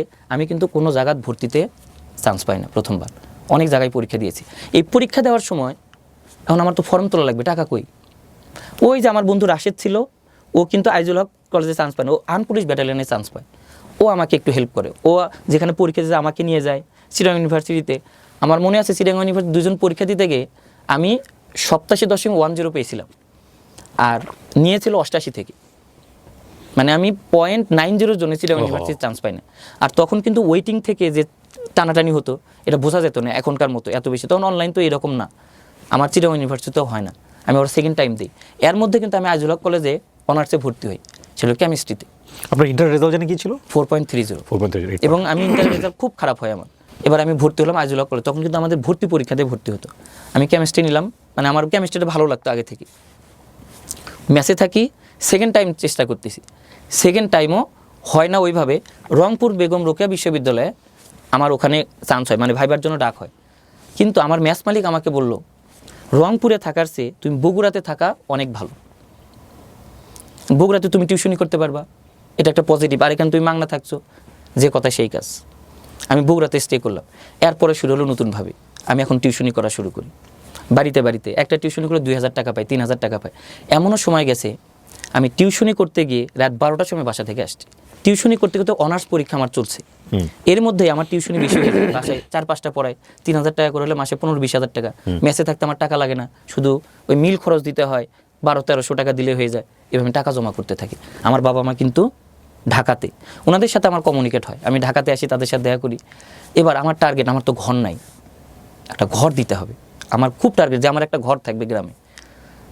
আমি টাকা ইনকাম করি, ইট কিনি বাড়িতে, ইট আমার যেহেতু অল্প একটু জায়গা ছিল, নানার দেওয়া ছিল, আমাদের একটু কেনা ছিল 2 শতক 3 শতক জায়গা, যেই জায়গার উপর বাড়িটা ছিল আগে। টাকা জমা করে আমি ইট কিনি, টাকা জমা করে আমি রড কিনি, মিসেসের চুক্তি হলো, আস্তে আস্তে বাড়িটা আমার উঠতে থাকে। তখন কি করেন আপনি? অনার্সে আমি পড়াশোনা করি, প্লাস টিউশনি করি। এই টিউশনি করে করে আপনি? টিউশনি করে করে এটা করতাম। আমার কাজ ছিল সকালবেলা উঠবো, যদি প্রাইভেট আমার পড়া থাকে পড়তাম, 9:45-এ ক্লাস শুরু হতো আমাদের কলেজে, আমি 9:45-এ যেতাম। যখন একটাই ক্লাস শেষ হতো বা 12টায় ক্লাস শেষ হতো, 12টা বের হয়ে আমি আবার মেসে যেতাম। আমি কিন্তু ক্যাম্পাসে কখনোই সময় দিইনি। আমার বান্ধবীরা বলতো তোর বউ থাকবে না, কারণ তুই আমাদের সময় দিতে পারিস না, বউ কেমনে সময় দিবি? কিন্তু ওরা তো জানতো না আমার এই দশা এইরকম, মানে এইভাবে কেউ জানতো না যে আপনার ছোট ভাইটা তখন কি করে? ছোট ভাইটা কিন্তু এর মধ্যে ওই যে বাবা মার সাথে আছে, ও ঢাকায় আসছে বাবা মার সাথে, এর মধ্যে ও একটু কাজ করতো, ওইটার কোনো দাম ছিল না। কিন্তু এই ঘটনা ঘটার পর ও আবার ব্যাক করে ঢাকাতে আসে। ঢাকাতে সেও কিন্তু আবার গার্মেন্টসে চাকরি করে। বাবা মা তখন ঢাকাতে? বাবা মা তখন ঢাকাতে। কি করে ওনারা? ওন গার্মেন্টসে কাজ করে। বাবা কিন্তু ঢাকাতে একই পেশা, মা কিন্তু তখন গার্মেন্টসে কাজ করে। আপনার মা গার্মেন্টসে চলে গেছে, আপনার বাবা ভাঙ্গারি করতেছে? আমার ভাই গার্মেন্টসে, বাবা ভাঙ্গারির কাজ করতো। বাবা ভাঙ্গারি। কিন্তু এই অবস্থার মধ্যে তাদের কেন জানি এই গার্মেন্টসে কাজ করা কিন্তু অনেক ডিফিকাল্ট, মানে সকালে উঠতে হয়, রাত্রে আসতে হয়, খুব কঠিন। আমি এসে দেখতাম তারা একটা রুম নিয়ে আছে, খুব কষ্টের দিন। তখন তো বগুড়াতে? তখন বগুড়াতে আসতাম। আজিজুল হকে? আজিজুল হকে, হ্যাঁ। এবার আমার টার্গেট যে বাবা মাকে নিয়ে আসতে হবে আমার বগুড়াতে, আবার ব্যাক করতে হবে গ্রামে। আমি কিন্তু টাকা শোধ করেছি, যারা যারা টাকা পাইতো।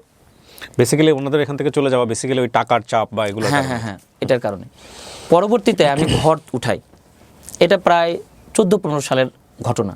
আমি 9-এ আজিজুল হকে ভর্তি হই অনার্সে, এভাবে চলতে থাকে। এই টাকা গোছ করে আমার বাড়ি ওঠে। বাড়িতে প্রায় 5 থেকে 6 লাখ টাকা লাগে আমার, একদম সুন্দর সিমসাম করে করা, মানে গ্রামের বাড়িতে থাইটাই লাগানো, মানে আমার ড্রিম আর কি, যে বাবা মা আসবে এখানে থাকবে। অতপর কিন্তু আমি আমার বাবা মাকে গ্রামে ব্যাক করাইনি, অনার্সে থাকাকালীন এটা। আর টিউশনি করছি। এর মধ্যে এখন গ্রামে যে যাবে তারা করবে কি? তখন আমি ওই যে টাকা পাচ্ছি, এখন কিন্তু আমি আরও বেশি টিউশনি করি, মাসে 30,000, 20,000, 30,000, 25,000 টাকা করে ইনকাম করি। এই টাকাতে গ্রামে একটা জমি নেওয়ার ব্যবস্থা থাকে, অর্থাৎ আপনি জমি আলাকে টাকা দিবেন একটা নির্দিষ্ট পরিমাণ, ওই জমি আপনি চাষাবাদ করতে পারবেন। খাইখালাসি সিস্টেম, এটাকে আরো একটা বলে এগ্রিমেন্ট। এগ্রিমেন্ট বলে, ওই সময়টাতে খাইখালাসি বলতো। হ্যাঁ, এই টাকা কিন্তু আপনার টাকার মতো থেকে যাবে, বাট আপনি জমিটা চাষ করতে পারবেন। এরকম কিছু জমি নেওয়া হয়। এর মধ্যেই আমার অনার্সটা শেষ হয়ে যায়। অনার্স শেষ হয়ে আমি বিএম মডেল স্কুল অ্যান্ড কলেজে খণ্ডকালীন টিচার হিসেবে প্রাইমারিতে যোগদান করি, বেতন পাইতাম। হ্যাঁ, অনার্স পাস করার পরেই বিএম মডেল স্কুল অ্যান্ড কলেজে খণ্ডকালীন টিচার প্রাইমারিতে 11,300 টাকা বেতন। আমি সেখানে চাকরি করি 7:30 থেকে 10:30। এর মধ্যে আমি জলেশ্বরী তলাতে ব্যাস পড়ানো শুরু করে দিই। সকালবেলা ম্যাচ থেকে ভাত নিয়ে আসতাম, দুপুরবেলা ওই ভাতই খাইতাম, আর ওই রুমের মধ্যেই থাকতাম। একটা স্টুডেন্ট যদি আসতো, একটাকে পড়াতাম। আমার টার্গেট হলো ছাত্র পড়াতে হবে। 2018 সালের ঘটনা। কি পড়াতেন আপনি? কেমিস্ট্রি পড়াতাম, কেমিস্ট্রি অনার্স করতেছি। এবং সেখান থেকে বেশ ভালো একটা ফিডব্যাক পাই আমি। তার মানে টাকা বেড়ে গেল। টাকা যখন বেড়ে গেলাম, বিএমএও চাকরি করি, এর মধ্যে টাকা বেড়ে গেল। বাপ মা তো গ্রামে নিয়ে গেছি, ছোটো ভাইটাকেও। এবার ছোটো ভাইটাকে আমি বিদেশ পাঠাবো, আমার টার্গেট। ওকে বললাম যদি বিয়ে করো তাহলে বিয়ে করো। এই সময়টাতে আমাদের প্রেম আসে জীবনে, প্রেম টেম কই পাবেন? আমার তো বললাম না, বান্ধবী বলতো কি, তোর তো বউ থাকবে না, আরে আপনি প্রেম করবেন কিভাবে? একটা জিনিস শোনেন, আমি একটা কথা বলি আপনাদেরকে। কথাটা হচ্ছে, আল্লাহ কিন্তু আমাদেরকে বলছে যে ওভার থিঙ্কার হয়েও না, ওভার টেনশন করো না। হিদায়া একটা এমন জিনিস, উনি যাকে দিবেন কেবল সেই হিদায়ত পাবে, এছাড়া পাবে না। আমি তো জানি, যেহেতু আমরা একটা পরিবারে বড় হয়েছি এবং যারা ভিডিও দেখছেন তারাও বড় হয়েছেন, পড়াশোনার জন্য বাপ মা বাচ্চাদেরকে যে কী পরিমাণ পর পর পর সারাক্ষণ পিছনে লেগে থাকে। তারপরে অনেক ছেলেমেয়ে পড়তে চায় না, ভালো রেজাল্ট করে না। যে পরিমাণ ইনভেস্ট করে তাদের পেছনে একটা বেটার রেজাল্টের জন্য, ভালো কিছুর জন্য, হয় না অনেক সময়। আবার কিছু কিছু ছেলেমেয়ে এনাদের মতো, যারা কিছু পায় না কিন্তু পড়ার জন্য জান ছেড়ে দেয়। আমি ওনাকে যে প্রশ্নটা করেছি, উনি অনার্স পাস করে ফেলেছে, তখন ওনার জীবনে একটা মেয়ে আসা খুবই স্বাভাবিক। ওনার মধ্যে কোনো চিন্তাই নাই, উনি সংসারটাকে বুঝেছে ওনার বাবা মার অবস্থা চেঞ্জ করতে হবে এবং ওনার আর্থিক অবস্থা চেঞ্জ করতে হবে। এখানে একটা জিনিস খেয়াল করে দেখেন, ওনার মতো ফ্যামিলি বাংলাদেশে অসংখ্য আছে, লক্ষ লক্ষ আছে। সবাই কি এই রিয়েলাইজেশনে বড় হয়? সবাই কি এইভাবে বড় হয়? হয় না কিন্তু। তো ফ্যাক্ট হচ্ছে যে ওনাকে কিন্তু ওনার বাবা মা চাপায়ও দেয় নাই, একদিন ধরে বলে নাই যে আসো বাবা তোমাকে একটু মোটিভেট করি বা এটা করতে হবে জীবনে, ওইটা করতে হবে, কেউ স্বপ্নও দেখায় নাই, ঠিক আছে। তো এটাই হচ্ছে বিষয়। এতক্ষণ ধরে শুনছিলাম চুপ করে যে আসলে আল্লাহ যাকে হিদায়াত দিবে সে, জি বলেন। যখন আমি আইজুল হক কলেজে ভর্তি হই, জি ফার্স্ট অনার্স ইন্টারমিডিয়েটে, তখন দুর্ভাগ্যের বিষয় আইজুল হক কলেজে তখন ড্রেস কোড মেনটেন করা হয়, নেভি ব্লু প্যান্ট, মানে নীল প্যান্ট আর কি, নেভি ব্লুর মতো সাদা শার্ট, আমার নীল প্যান্ট ছিল না। আমার মনে পড়ে স্টেশন আছে না, স্টেশন বগুড়া, রেল লাইনের ওপর প্যান্ট বিক্রি, 30 টাকা দামে একটা প্যান্ট কিনছিলাম, সেই প্যান্টটা আমার কোমরে হতো না। আর আমার সাদা শার্ট ছিল না, এই শার্টটা দেয় ওই যে আমার জাফর মামা ছিল, জাফর মামা একটা শার্ট দেয়, সেই শার্টটা আমার গায়ে হতো না, পরবর্তীতে কেটে আমি ঠিক করি। কিন্তু হোয়াইট স্কেটস ব্যবহার করা হতো। আমি তো স্যান্ডেল পরে স্কুলে যেতাম, আমার হোয়াইট স্কেটস ছিল না, আমার কাছে 150 টাকা ছিল, আমি ওই কেটস কিনতে যাইতাম বগুড়া শহরের নিউ মার্কেটে, কাঁচ ঘিরা দোকান। আমার তখন মনে হতো যে জুতা কাচের ঘরের ভিতর থাকে, মানে তখন তো আমি কেবল বগুড়াতে নতুন, জুতা কেমনে কাচের ঘরের ভিতর থাকে, এটা কেমনে সম্ভব, জুতা থাকবে নর্মাল দোকানে, কাচের ঘরের মধ্যে জুতা। আমি যখন এই কেটসটা কিনতে যাই তখন কেটসের দাম ছিল 220 টাকা। আমি কান্না করে বেরোছিলাম যে আমি কেটসটা কিনতে পারি নাই, মানে আমার কাছে টাকা ছিল না সাফিসিয়েন্ট, যে আমি প্যান্ট কিনেছি 30 টাকা দিয়ে, মানে ঢোল্লা প্যান্ট, বাট কেটে পরা যাবে, শার্টটা আমার মামা দিয়েছে, আর কেটসটা আমি কিনতে পারি নাই। এটা ছিল ওই আইজুল হক কলেজে ভর্তির সময়ের ঘটনা। মানে প্রথম তো কিছু বলে না, পরবর্তীতে যখন ড্রেস কোডের কথা তখন এটা মেনে চলতেই হবে। এবার আমার ভাইকে আমি বিদেশ পাঠাবো, আমি পড়াশোনা চাকরি করি, পড়াশোনা তো এখন মাস্টার্সে ভর্তি হয়েছি, বিএম মডেলে চাকরি করি, টিউশনি করায়। আমি ভাইকে বললাম তুমি যদি বিয়ে করো তাহলে গ্রামে থাকো, যদি বিয়ে না করো তাহলে বিদেশ যাও। অর্থাৎ বিয়ে করে তুই বিদেশ যাওয়া যাবে না, শর্ত একটাই, যদি গ্রামে থাকো ওই যে এগ্রিমেন্ট জমি নিয়েছি এটা দেখাশোনা করবা, বিয়ে করবা, পরিবারের সাথে থাকবা, কিন্তু যদি না থাকো তুমি বিয়ে করে বউ থুয়ে বিদেশ যাবা, তা হবে না। ও বলে না বিদেশ যাব। ওকে আমার মনে পড়ে আমার যতটুকু অ্যাসেট ছিল, মানে সব কিছু মিলে 5 লাখ টাকা দিয়ে আমি ওকে বিদেশ পাঠাই। এই সময় 63,000 টাকা শর্ট পড়ে। ওই যে আমার বন্ধু জাকির ছিল, ও জাকির একটা সমিতির থেকে আমাকে 63,000 টাকা ম্যানেজ করে দেয়, ওকে আমি বিদেশ পাঠাই। দুর্ভাগ্য হলো ও বিদেশ যা ভালো কিছু করতে পারে না, মানে খুব খারাপ একটা সিচুয়েশন ছিল আমার জন্য। আমার কাছে টাকা নেই, 63,000 টাকা কিন্তু আমার এখন লোন। আমি 63,000 টাকার আবার প্রতি মাসে 3,000 টাকা করে আপনার দিতে হবে, লাভ দিতে হবে। আমি কিন্তু ইনকাম করি। যখন বন্ধুক বললাম কত টাকা লাভ দিতে হয়, মাসে 3,000 টাকা। আমি বললাম দোস্ত আমার সব কিছু বাদ, আমি আগে এই টাকা শোধ করব। 3 মাস না 2.5 মাসের মধ্যে আমি টাকাটা শোধ করে দিই। কিন্তু ভাইটা আমার একটা অকাম করে থুয়ে যায়, সেটা হলো ভাই একটা বিয়ে করে থুয়ে যায়। ওকে নিষেধ করছিলাম। ও যখন বিদেশ গেল, একে তো কাগজ হয় নাই, তখন মা খুব কান্নাকাটি করে যে এত কিছুর পরেও। তা আমার মাঝে মাঝে মনে হয় ওর কাগজ না হওয়াটাও ওর একটা শাস্তি, যে আমরা যদি ওকে জোর করতাম তাহলে একটা কথা ছিল, আমরা কিন্তু জোর করি নাই। পরবর্তীতে ও বিদেশ থেকে আসে, যেটা বিয়ে করছিল এটা আবার ইন্টারেস্টিং আরেকটা বিষয় আছে, আমি বলি। আপনার গল্প শুনতে শুনতে অনেক কিছু নিজের অভিজ্ঞতা থেকেও রিলেট করতেছি। সেটা হলো যে আল্লাহ পৃথিবীতে এত সুষম বন্টন করেছে আপনি চিন্তাও করতে পারবেন না। যখন একটা পার্সন ফ্যামিলিতে রেসপন্সিবল হয়, তখন অনেকগুলো ইরেসপন্সিবল পার্সনকে তার দায়িত্বে দিয়ে দেয়। এবং রেসপন্সিবল পার্সনের অনেক বড় পেইন হচ্ছে, আমি আবারও রিপিট করতেছি লাইনটা, আপনারা নিয়ে রাখেন, এটা আপনাদের মিলাই দেখেন যারা রেসপন্সিবল পার্সনের সবচাইতে বড় পেইন হচ্ছে সে রেসপন্সিবিলিটি ডিনাই করতে পারে না। এবং সে রেসপন্সিবিলিটি ডিনাই করতে পারে না বলেই তার জীবনে অসংখ্য অন্যায় আবদার, অসংখ্য ইললজিক্যাল বিষয়গুলো ফেস করতে হয় এবং সেগুলার সলভ করতে হয়। আদারওয়াইজ সে নিজেই মনে করে যে আমি একটা বড় পেইন পাবো, এটা সলভ করাটা আমার দায়িত্ব। তো এই যে উনি বললেন যে আকাম করে গেছে, মানে ঠিক আছে তুমি বড় হয়েছে, তুমি তোমার জায়গাটা তোমার মতো করে দেখে নাও, আপনি ছেড়ে দিলেই তো পারতেন। জাস্ট আমি বলছি অনেক ভাই সেটা করে না, অনেক বোনই সেটা করে না, এবং যে কারণে তাদের লাইফটাও অনেক বেশি পেইনফুল হয় এবং ইনফ্যাক্ট দিন শেষে এনারা খুব একটা রিটার্নও পায় না। আমি জানি না ওনার ক্ষেত্রে কী হয়েছে। হ্যাঁ বলেন। তারপর আমার ভাই পরবর্তীতে আবার ব্যাক করে আসে, ব্যাক করে আসার পর ওই যে বিয়ে করে গেছিল এটা কিন্তু একটু হয়ে যায় আর কি, ডিসমিস হয়ে যায়। তখন আপনি বিয়ে শাদী করেন নাই? না, আমি এখনো বিয়ে শাদী করি নাই। আমার যে পরিমাণ মানে কষ্ট হয়েছে ওর পিছনে, ও যখন বিদেশ থেকে ফিরত আসে ওর কিন্তু টাকা পয়সা আবার আমার দিতে হয় ওই যে ওর ডিসমিস করার জন্য। এবার আমি আবার ওকে বিদেশে পাঠাই, আবার কিন্তু আমার 3.5 লাখ টাকা লাগে, এটাও আমি ইনভেস্ট করি। গ্রামে যারা আছে এনারা বলে যে এ পাগল নাকি, এর ভাইয়ের প্রতি এত ইনভেস্ট করে কেন, যে এ তো বারবার অন্যায় করছে। বাট আলহামদুলিল্লাহ এখন কিন্তু ভাইটা আমার অনেক ভালো আছে, সৌদি আরবে থাকে। রিয়েলাইজেশনটা ইম্পর্টেন্ট। Yes. ও যদি ভুল করাটা মানুষের জীবনে অপরাধ না, ভুল করে যদি রিয়েলাইজেশন হয়, আমি এনাকে এক্সাম্পল দিচ্ছি না, ভুল করেন অপরাধ করেন এগুলো প্রয়োজন আছে জীবনে শেখার জন্য, কিন্তু যদি শিক্ষাটা না আসে তাইলে এর সমস্যা আছে। এখন টাকা পাঠাই এবং টাকাগুলো আমি অন্য নামেই রেখে দিই। 20 সালে তো ফুল করোনা, 2021 সালে আমি একটা বাসায় প্রাইভেট পড়াতাম এর আগে। তো ওই বাড়ির যে মেয়েটা ছিল তাকে আমার পছন্দ হয়। আমি তাকে বলি, সে বলে যদি বাবা মা রাজি থাকে তাহলে বিয়ে হবে, না হলে হবে না। সে আবার এই ঢাকাতে শেরে বাংলা কৃষি বিশ্ববিদ্যালয়ে পড়াশোনা করে। আমার কথা হলো ঠিক আছে, আমি কোনো মাধ্যম দরকার নাই, আমি সরাসরি ওই পরিবারের যে কর্তা আছে তাকে আমি বলবো এই কথাটা।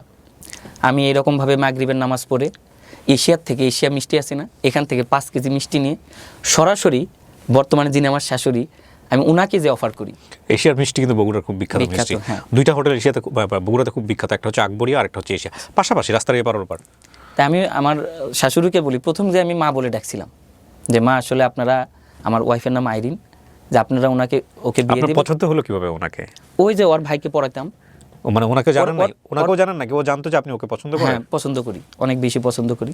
তখন তো আপনি ওকে আমি- টিচার? ওকে আমি বলছি, হ্যাঁ তখন আমি টিচার। ওই যে আমার তো চাকরি হয়ে গেছে এখন। প্রাইমারি স্কুলের টিচার? হ্যাঁ, বিএম মডেল স্কুলের প্রাইমারি। এখানে একটা বিষয় হলো, আমি প্রাইমারিতে যখন সার্কুলার হয় মেইন ইয়ে হওয়ার জন্য, তখন কিন্তু আমি পরীক্ষাতে ফেল করি। এবং পরীক্ষাতে ফেল করে আমাকে আর প্রাইমারিতে রাখা হয় না, আমাকে হাই স্কুলে দেয়। কারণ হঠাৎ করে হাই স্কুলের একটা টিচার ছিলেন না কেমিস্ট্রি, আমাকে ক্লাস নিতে দেওয়া হয় হঠাৎ করে। আমি যাই, ক্লাস নেই, বাচ্চারা আমার ক্লাস এত পছন্দ করে, ভাইস প্রিন্সিপাল ম্যাম বললো, জাহাঙ্গীর তুমি কি করলে, বাচ্চারা তোমার ক্লাস করতে চায় কেন, তোমার প্রাইমারিতে ক্লাস করানো লাগবে না, এখানেই করো, তুমি হাই স্কুলে আসো। তখন আমার হাই স্কুলের ক্লাস শুরু হয়, প্রাইমারিতে আর যাওয়া লাগে না। আমি 12টায় স্কুলে যাই, বিএম মডেল স্কুল 4:30টায় শেষ হয়, সকালেও পড়াতে পারি, বিকেলেও পড়াতে পারি। বিএম মডেল কিন্তু বগুড়ার খুব বিখ্যাত স্কুল। বিখ্যাত স্কুল, হ্যাঁ। জি।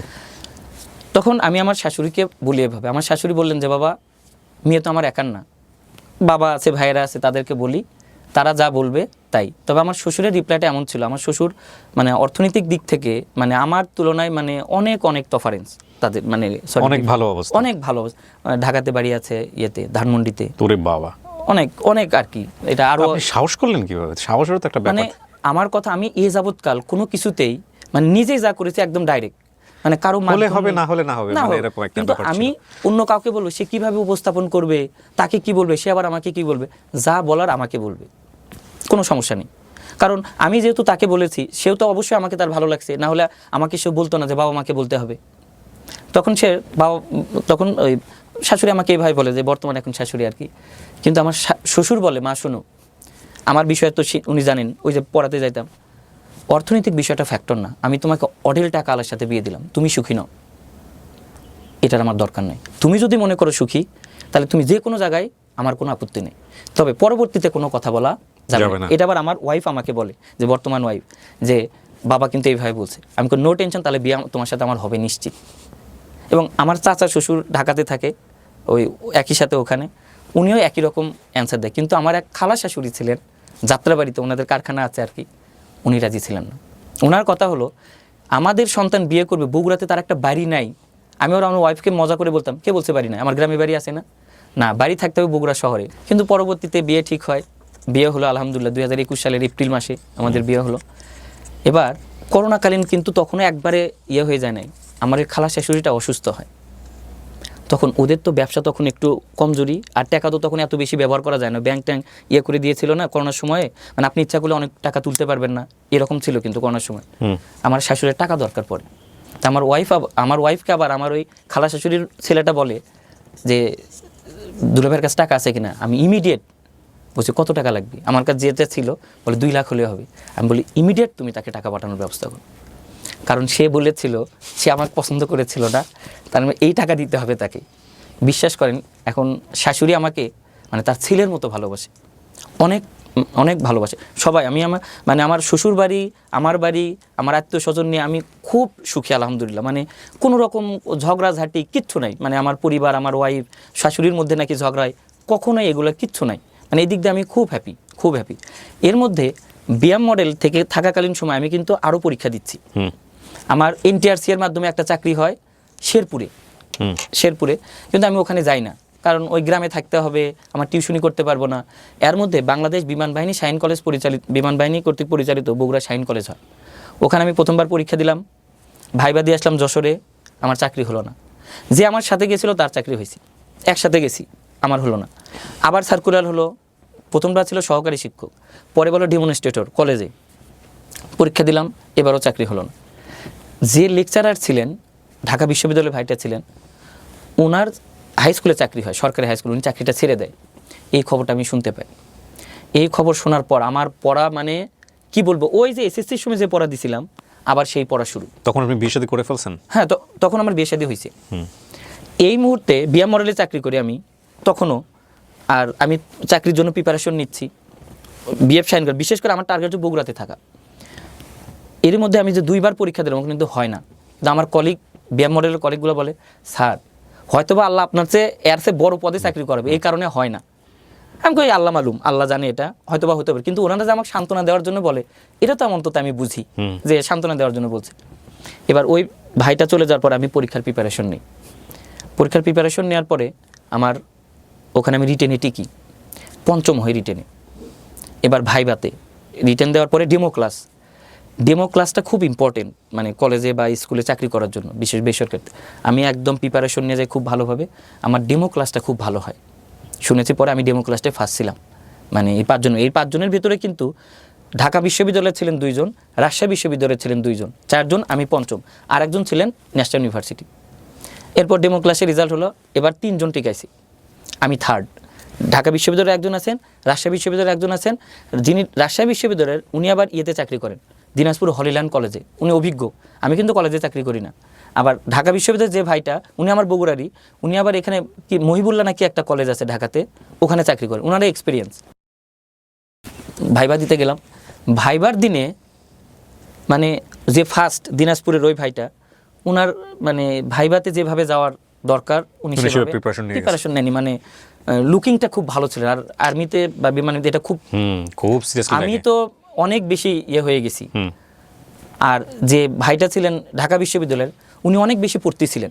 আচ্ছা, আমি ওই 2বার ওখানে ভাইবা দেওয়ার পর আমার একটা অভিজ্ঞতা হয়েছে, ভাইবাতে পড়াশোনার বিষয় কিছু ধরে না, খালি ধরবে মানে পড়ার বিষয় আমাকে তো জিজ্ঞাসা করছেই, ক্লাস নিছে, পরীক্ষা নিছে, এখন আর পড়াশোনার বিষয় জিজ্ঞাসা। আমি ভাইবাতে গেলাম, যাই আমাকে বলছে ইন্ট্রোডিউস ইউরসেলফ। আমি বলার পরে বলছি, fortunately this is my 3rd time viva here. বিমান বাহিনীর সবাই বড় বড় অফিসার আছে, 3rd টাইম? ইয়েস, হয়। আমি বললাম যে ফার্স্ট টাইমে আসলাম, হয় নাই। যে ফার্স্ট টাইম তার সাথে আমার চাকরি করে হাই স্কুলে, আমার হয় নাই। তারপরে যে সেকেন্ড টাইম, সেখানেও হলো না।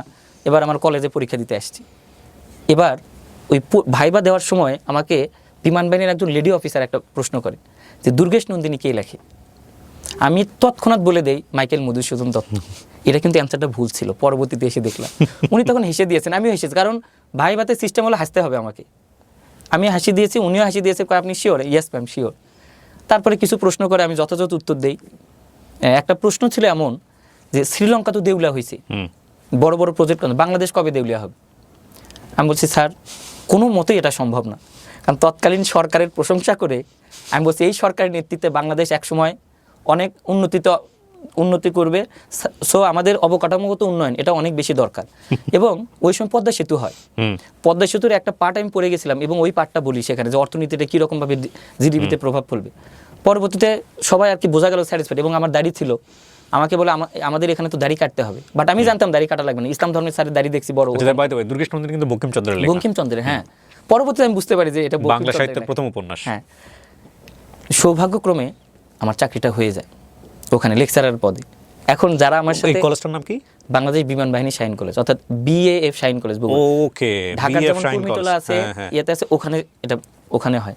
আমার লেকচারার পদে এটা কি গভর্নমেন্ট জব আমরা বলবো? না, গভর্নমেন্ট, অটোনোমাস, মানে বিমান বাহিনীর আর কি। বিমান বাহিনীর আন্ডারে। জি জি, মানে গভর্নমেন্ট অনুযায়ী সবকিছু হয়, সবকিছু লাইক আপনাদের পেনশন আছে, সমস্ত কিছু সবকিছু না, পেনশন নাই, মানে এরপরে যে ইয়েটা পাবো এটা না, গ্র্যাচুইটি আছে। গ্র্যাচুইটি আছে, ওকে ফাইন। এবং সরকারি স্কেলে সব লাইক আপনাদের তো ইয়ে হয়, কি বলে যে ট্রান্সফারও হয়, হতে পারে চাইলে। ট্রান্সফার হওয়াটা খুব কম, কারণ আমি বগুড়া থেকে আমি কেন ঢাকায় আসবো, কারণ বগুড়াতে আমার খুব ভালো। Okay fine. আমার চাকরিটা হয়ে যায় কলেজে বাংলাদেশ বিমান শাহিন কলেজ লেকচারার পদে।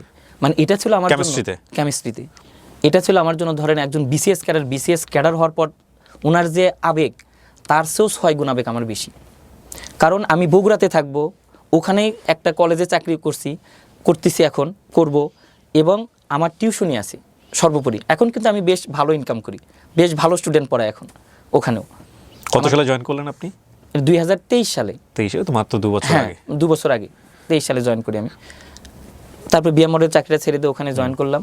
এখন ওখান থেকে আমার চাকরি জীবন শুরু হয়েছে খুব ভালোভাবে, এবং স্টুডেন্টরা আমাকে বলা কথা না আর কি অনেক ভালোবাসে, এবং যারা বেশি হতাশ তারা আরও ভালোবাসে। আপনার স্টুডেন্টরা টুকটাক জানে আপনার গল্প? হ্যাঁ, আমি অনেক শেয়ার করেছি। যদি না শেয়ার করতাম, মানে আমার কাছে স্টুডেন্টরাই আমার সব কিছু। এর মধ্যে কিন্তু এই স্টুডেন্টের ভালোবাসা কতটুকু, 24-এ যে আন্দোলন হয়, 24 আমার একটা স্ট্যাটাস ভাইরাল হয়। আমি বলেছিলাম আমার কোনো শিক্ষার্থীকে জেলখানায় রেখে আমি পরীক্ষার হলে ডিউটি দেব না। আমার মনে পড়ে সোনালী ব্যাংকে দাঁড়িয়ে আমি এই স্ট্যাটাসটা দিয়েছিলাম। আমার ওখান থেকে মানে জুলাই আন্দোলনের কথা বলছেন? জুলাই আন্দোলনে পুলিশ সুপার কার্যালয়টা দেখা আপনাদের ওখানেও কি আন্দোলন হয়েছে? টিচার স্কুল স্টুডেন্টরা বের হয়েছে? আমাদের স্টুডেন্ট, হ্যাঁ, কিন্তু আমাদের স্টুডেন্ট কলেজ থেকে বের হতে পারে না, বাট স্টুডেন্ট যে যার জায়গা থেকে বের হয়েছে, কলেজ তো তখন বন্ধ। ওকে। এই স্ট্যাটাসটা দেওয়ার পরে রাত যখন 11টা বাজে, এর মধ্যে আমি দেখতে পাই যে বগুড়া শহরের এমন কোনো মানুষ যার প্রোফাইলে আমার পিকচার নেই। ছাত্ররা আমাকে রাত 2টার সময় ফোন দেয়, স্যার আপনি কিন্তু কালকে বের হবেন না, যে কোনো সময় আপনাকে গ্রেপ্তার করতে পারে, অথবা যারা ক্ষমতাশীল তারা আপনাকে। হ্যাঁ, এখন মনে পড়ছে ওনাকে ভাইরাল হয়ে গিয়েছিল। অনেক সরকার দলীয় অনেক মানুষ আমাকে ফোন দিয়েছে। আমি টিচার মানুষ, আমার তো সরকার পতনের কোনো ইয়ে না, আমার কথা যে আমার শিক্ষার্থী কেন গুলি করা হয়েছে, মানে এটা ছিল আমার থিম। যে হয়েছিল নাকি আপনাদের কলেজে কাউকে গুলি? আমার এক ছাত্রের এখানে গুলি লাগছে, এবং আমার সাথে আমার যে ইনচার্জ ছিল, আমার বর্তমানে ইনচার্জ, ওনারও পায়ে রাবার বুলেট লাগে। আমরা দুজনে একসাথে ছিলাম, দৌড় দিয়েছিলাম মানে আন্দোলনের সময়। ওকে। এরকম ঘটনা ঘটেছে অনেক। এবং আমাকে তুলে নিয়ে যাওয়া হয় কলেজ থেকে ডিজেপাই করতে। সিরিয়াসলি? সিরিয়াস। ওই স্ট্যাটাসটা দেওয়ার পরে রাতের বেলা স্ট্যাটাস দিয়েছি, মানে রাতের মধ্যে এটা ভাইরাল হয়ে গেছে। এত বেশি ভাইরাল হয়েছে আমি এতটা ফিল করতে পারি না। কলেজে যাওয়ার পর স্যারেরা আমাকে স্যালুট দিচ্ছে, আমি তো মানে অবাক, কি ব্যাপার এত স্যালুট দেয় কেন? ওই সময় কিন্তু এই লেভেল থেকে কথা বলাটা খুব ডিফিকাল্ট ছিল প্রথম পর্যায়ে। হ্যাঁ, এবং আমি তো তাও বাহিনীর চাকরি করি, আমার যে কোনো সময় সুপার আমি ডিসিপ্লিন। সকালে কলেজে গেছি, অ্যাপ্রন পরে আমাদের ইয়ে করতে হয়। আমার খবর হলো আমার একজন গেস্ট আসছে, তো গেস্টটা ছিল ডিজেপাইয়ের মানুষ। তারপর আমাকে নিয়ে গেল কলেজ থেকে, নিয়ে যাওয়ার পর সে আমার সাথে কথা বললো, বাট তার এক্সপ্রেশনটা এরকম ছিল, স্যার আপনার সাথে আমাদের দেখা হবে এভাবে আমরা এটা কখনো কল্পনা করি নাই। ওনাদের কাছে আমার এমন কোনো জিনিস নাই যে নাই, আমি কোথায় পড়াই, কত স্টুডেন্ট পড়াই, সব কিছু ওনাদের কাছে ডিটেল। যে তাহলে সমস্যা কি, আপনি একটা স্ট্যাটাস দিয়েছেন, এটা ডিলিট করতে হবে। আমি ডিলিট করলে সব কিছু সমাধান করেন। কিন্তু ডিজেপটার অনেক ভালো মানুষ ছিলেন, উনি বলেন দেখেন মন আমাদেরও কাঁদে, আমরাও চাই না যে কোনো ছাত্রকে কেউ এভাবে অন্যায়ভাবে মারুক। কী করবেন, আমরা তো সরকারি চাকরি করি, কিছু করার নেই। তারপর উনি আমাকে বুঝিয়ে শুনিয়ে পোস্টটা ডিলিট করতে চাইলেন, আমি করেন ডিলিট করেন। উনি ডিলিট করলেন না। উনি কোথায় এখন ডিলিট করে কী করবো, আপনার কাছে ডিলিট করবো, এই পোস্ট আর আপনার কাছে নাই। এটা ভাইরাল, মানে একদম ভাইরাল খুব। এআই তুরাগ নামে একটা ভাই ছিল, ওই ভাইটার এই পেজ থেকে এটা দেওয়া হয়। আমার পরবর্তীতে আমি শুধু বাংলা লিখে দিই, উনি আবার ছবি টবি অ্যাড করে দেন, মানে খুব রকমভাবে। এবং উনি আমাকে বললেন শোনেন আপনি মিছিলে যাবেন না, মিছিলতে ধরলে কিন্তু আমার কিছু করার নেই, তবে আপনাকে যদি অন্যভাবে ধরে আপনি শুধু ডিবি বলবেন যে 1 মিনিট আমি কথা বলবো। উনি আমাকে নাম্বার দিলেন যেটা আপনাকে হেল্প করতে পারে। ডিজেফের অনেক ভাইরা কিন্তু ওই সময়টাতে মানে অনেক ভালো ছিল, অন্তরের দিক থেকে অন্যভাবে রোল প্লে করেছে, যেটা তাদের প্লে করার কথা ছিল না। ওরা একটা পালসটা বুঝতেন যে বাংলাদেশটা আসলে কোন দিকে যাচ্ছে। সামহাও সবাই তো খারাপ না, সবাই ডেফিনেটলি খারাপ। এবং আমাকে নিয়ে কিন্তু অনেক ইয়ে হয়েছিল যে আমার চাকরি চলে যাবে। আমি বলেছি আল্লাহ যা করেন সব রিজিক যেখানে আছে সেখানে করব। টিউশনি করে যে আমি 200 ছাত্র পড়াতে পারি, মাসে 1 লাখ টাকা ইনকাম করব, 10 বছর পড়াবো, ননি কোনো সমস্যা নেই। কিন্তু আলহামদুলিল্লাহ আমার চাকরির দিক কোনো সমস্যা হয়নি। মানে মানুষ না দুইটা জায়গা থেকে সবচেয়ে শান্তিতে থাকে, এক ফ্যামিলিগত, এক কলিগগত। বিলিভ মি, আমি পরিবারের দিক থেকে বিশ্বাস করেন আমার কোনো কষ্ট নাই, মানে এতটা সুখে আমি আলহামদুলিল্লাহ, যে আল্লাহ আমাকে সবচেয়ে সুখে রাখছে। বিয়ে কত বছর? 2021-এ বিয়ে করেছি। আমার একটা বাচ্চা কাচ্চা হয়েছে, বেবি আছে, হ্যাঁ, মাশাআল্লাহ। ছেলে। এই 5 মাস, আজকে 14 দিন হচ্ছে, 5 মাস 14 দিন সে বাসায় আছে, মানে খুব হ্যাপি আর কি। আর কলিগের দিক থেকে কী বলবো, যে আমরা কলিগরা একসাথে ভাত, একজনের ভাত আরেকজন খায়। শাইন কলেজের, আমার কলেজের যারা আছে, একজনের খাবার আরেকজন খায়। ধরুন একজন অসুস্থ, তোমার দরকার আমি ক্লাসে যাচ্ছি, মাশাআল্লাহ। মানে ইয়ে করা নাই যে ওরটা অনেক আমারটা আমি নেবো না, হ্যান ত্যান কোনো না। স্টুডেন্টের যাতে ভালো হয় এর জন্য আমি স্যাক্রিফাইস করব। আমি যদি না যেতে পারি আরেকজন স্যাক্রিফাইস করবে। কে একজন অসুস্থ, ভাই তোমার যাওয়ার দরকার নাই, আমি যাবো ক্লাসে, মাশাআল্লাহ। মানে বলবে না কেউ এই ওর ক্লাস আমি কেন নেব। ধরুন আমি নম্বর তুলবো, আমি 1 লাখ নম্বর তুলতে, আরেকজন আছে আরে দেন আমাকে দেন, আমি নাম্বার বলে আপনি তোলেন। মানে অনেক আমি আমার কলিগের দিক থেকে বাংলাদেশ বিএনআই শাইন কলেজ, মানে পরিবারও যেমন ওখানেও তেমন, মানে খুব হেল্পফুল, খুব আলহামদুলিল্লাহ। এবং আপনি খুশি হবেন, আমাদের শাইন কলেজ থেকে এবার যারা অ্যাডমিশন দিচ্ছে অনেকগুলো চান্স পাইছি, কিন্তু আমাদের ওখানে কিন্তু ভালো স্টুডেন্ট ভর্তি হয় না সচরাচর, কম জিপিএর, কারণ নতুন প্রতিষ্ঠান। বাট এবার মেডিকেল সহ ঢাকা বিশ্বের 75তম মেডিকেলে চান্স পাইছে, অনেক জায়গাতে এবার চান্স, কুয়েটে চান্স পাইছে, রুয়েটে চান্স পাইছে, আলহামদুলিল্লাহ অনেক ইমপ্রুভ। এবং আমাদের একটাই টার্গেট, শাইন কলেজকে বগুড়া শহরের মধ্যে টপে নিয়ে আসতে হবে, হয়তো বা টপে নিয়ে আসতে হবে, কিন্তু এখন তো বোধহয় ক্যান পাবলিক না, আইজুল হক কলেজ, আজিল হক কলেজ, আইজুল হক কলেজ এখনো এবং ওখানে কি হিসেবে? টপ স্টুডেন্টরা ভর্তি হয়, ওখান থেকে প্লাস বেশি পায়, ওখান থেকে না ক্যান পাবলিক অনেক বেশি, ক্যান পাবলিকের চেয়েও আইজুল হক কলেজ, নো ডাউট আইজুল হক কলেজ অনেক বেশি। এটা আমি রিসেন্ট অবস্থা জানি না, যেহেতু আপনি টিচার মানুষ আপনি হ্যাঁ, জানেন, বাট আমাদের সময় তো ক্যান পাবলিক টপ ছিল। হ্যাঁ, আইজুল হক কলেজ এখন অনেক বেশি, তাই? হ্যাঁ, কারণ আচ্ছা, টপ স্টুডেন্টগুলো তো ওখানে বুয়েটে চান্স পায় আইজুল হক কলেজ থেকে, আর যারা ভালো তারাই তো আইজুল হক কলেজে ভর্তি হয় ওকে।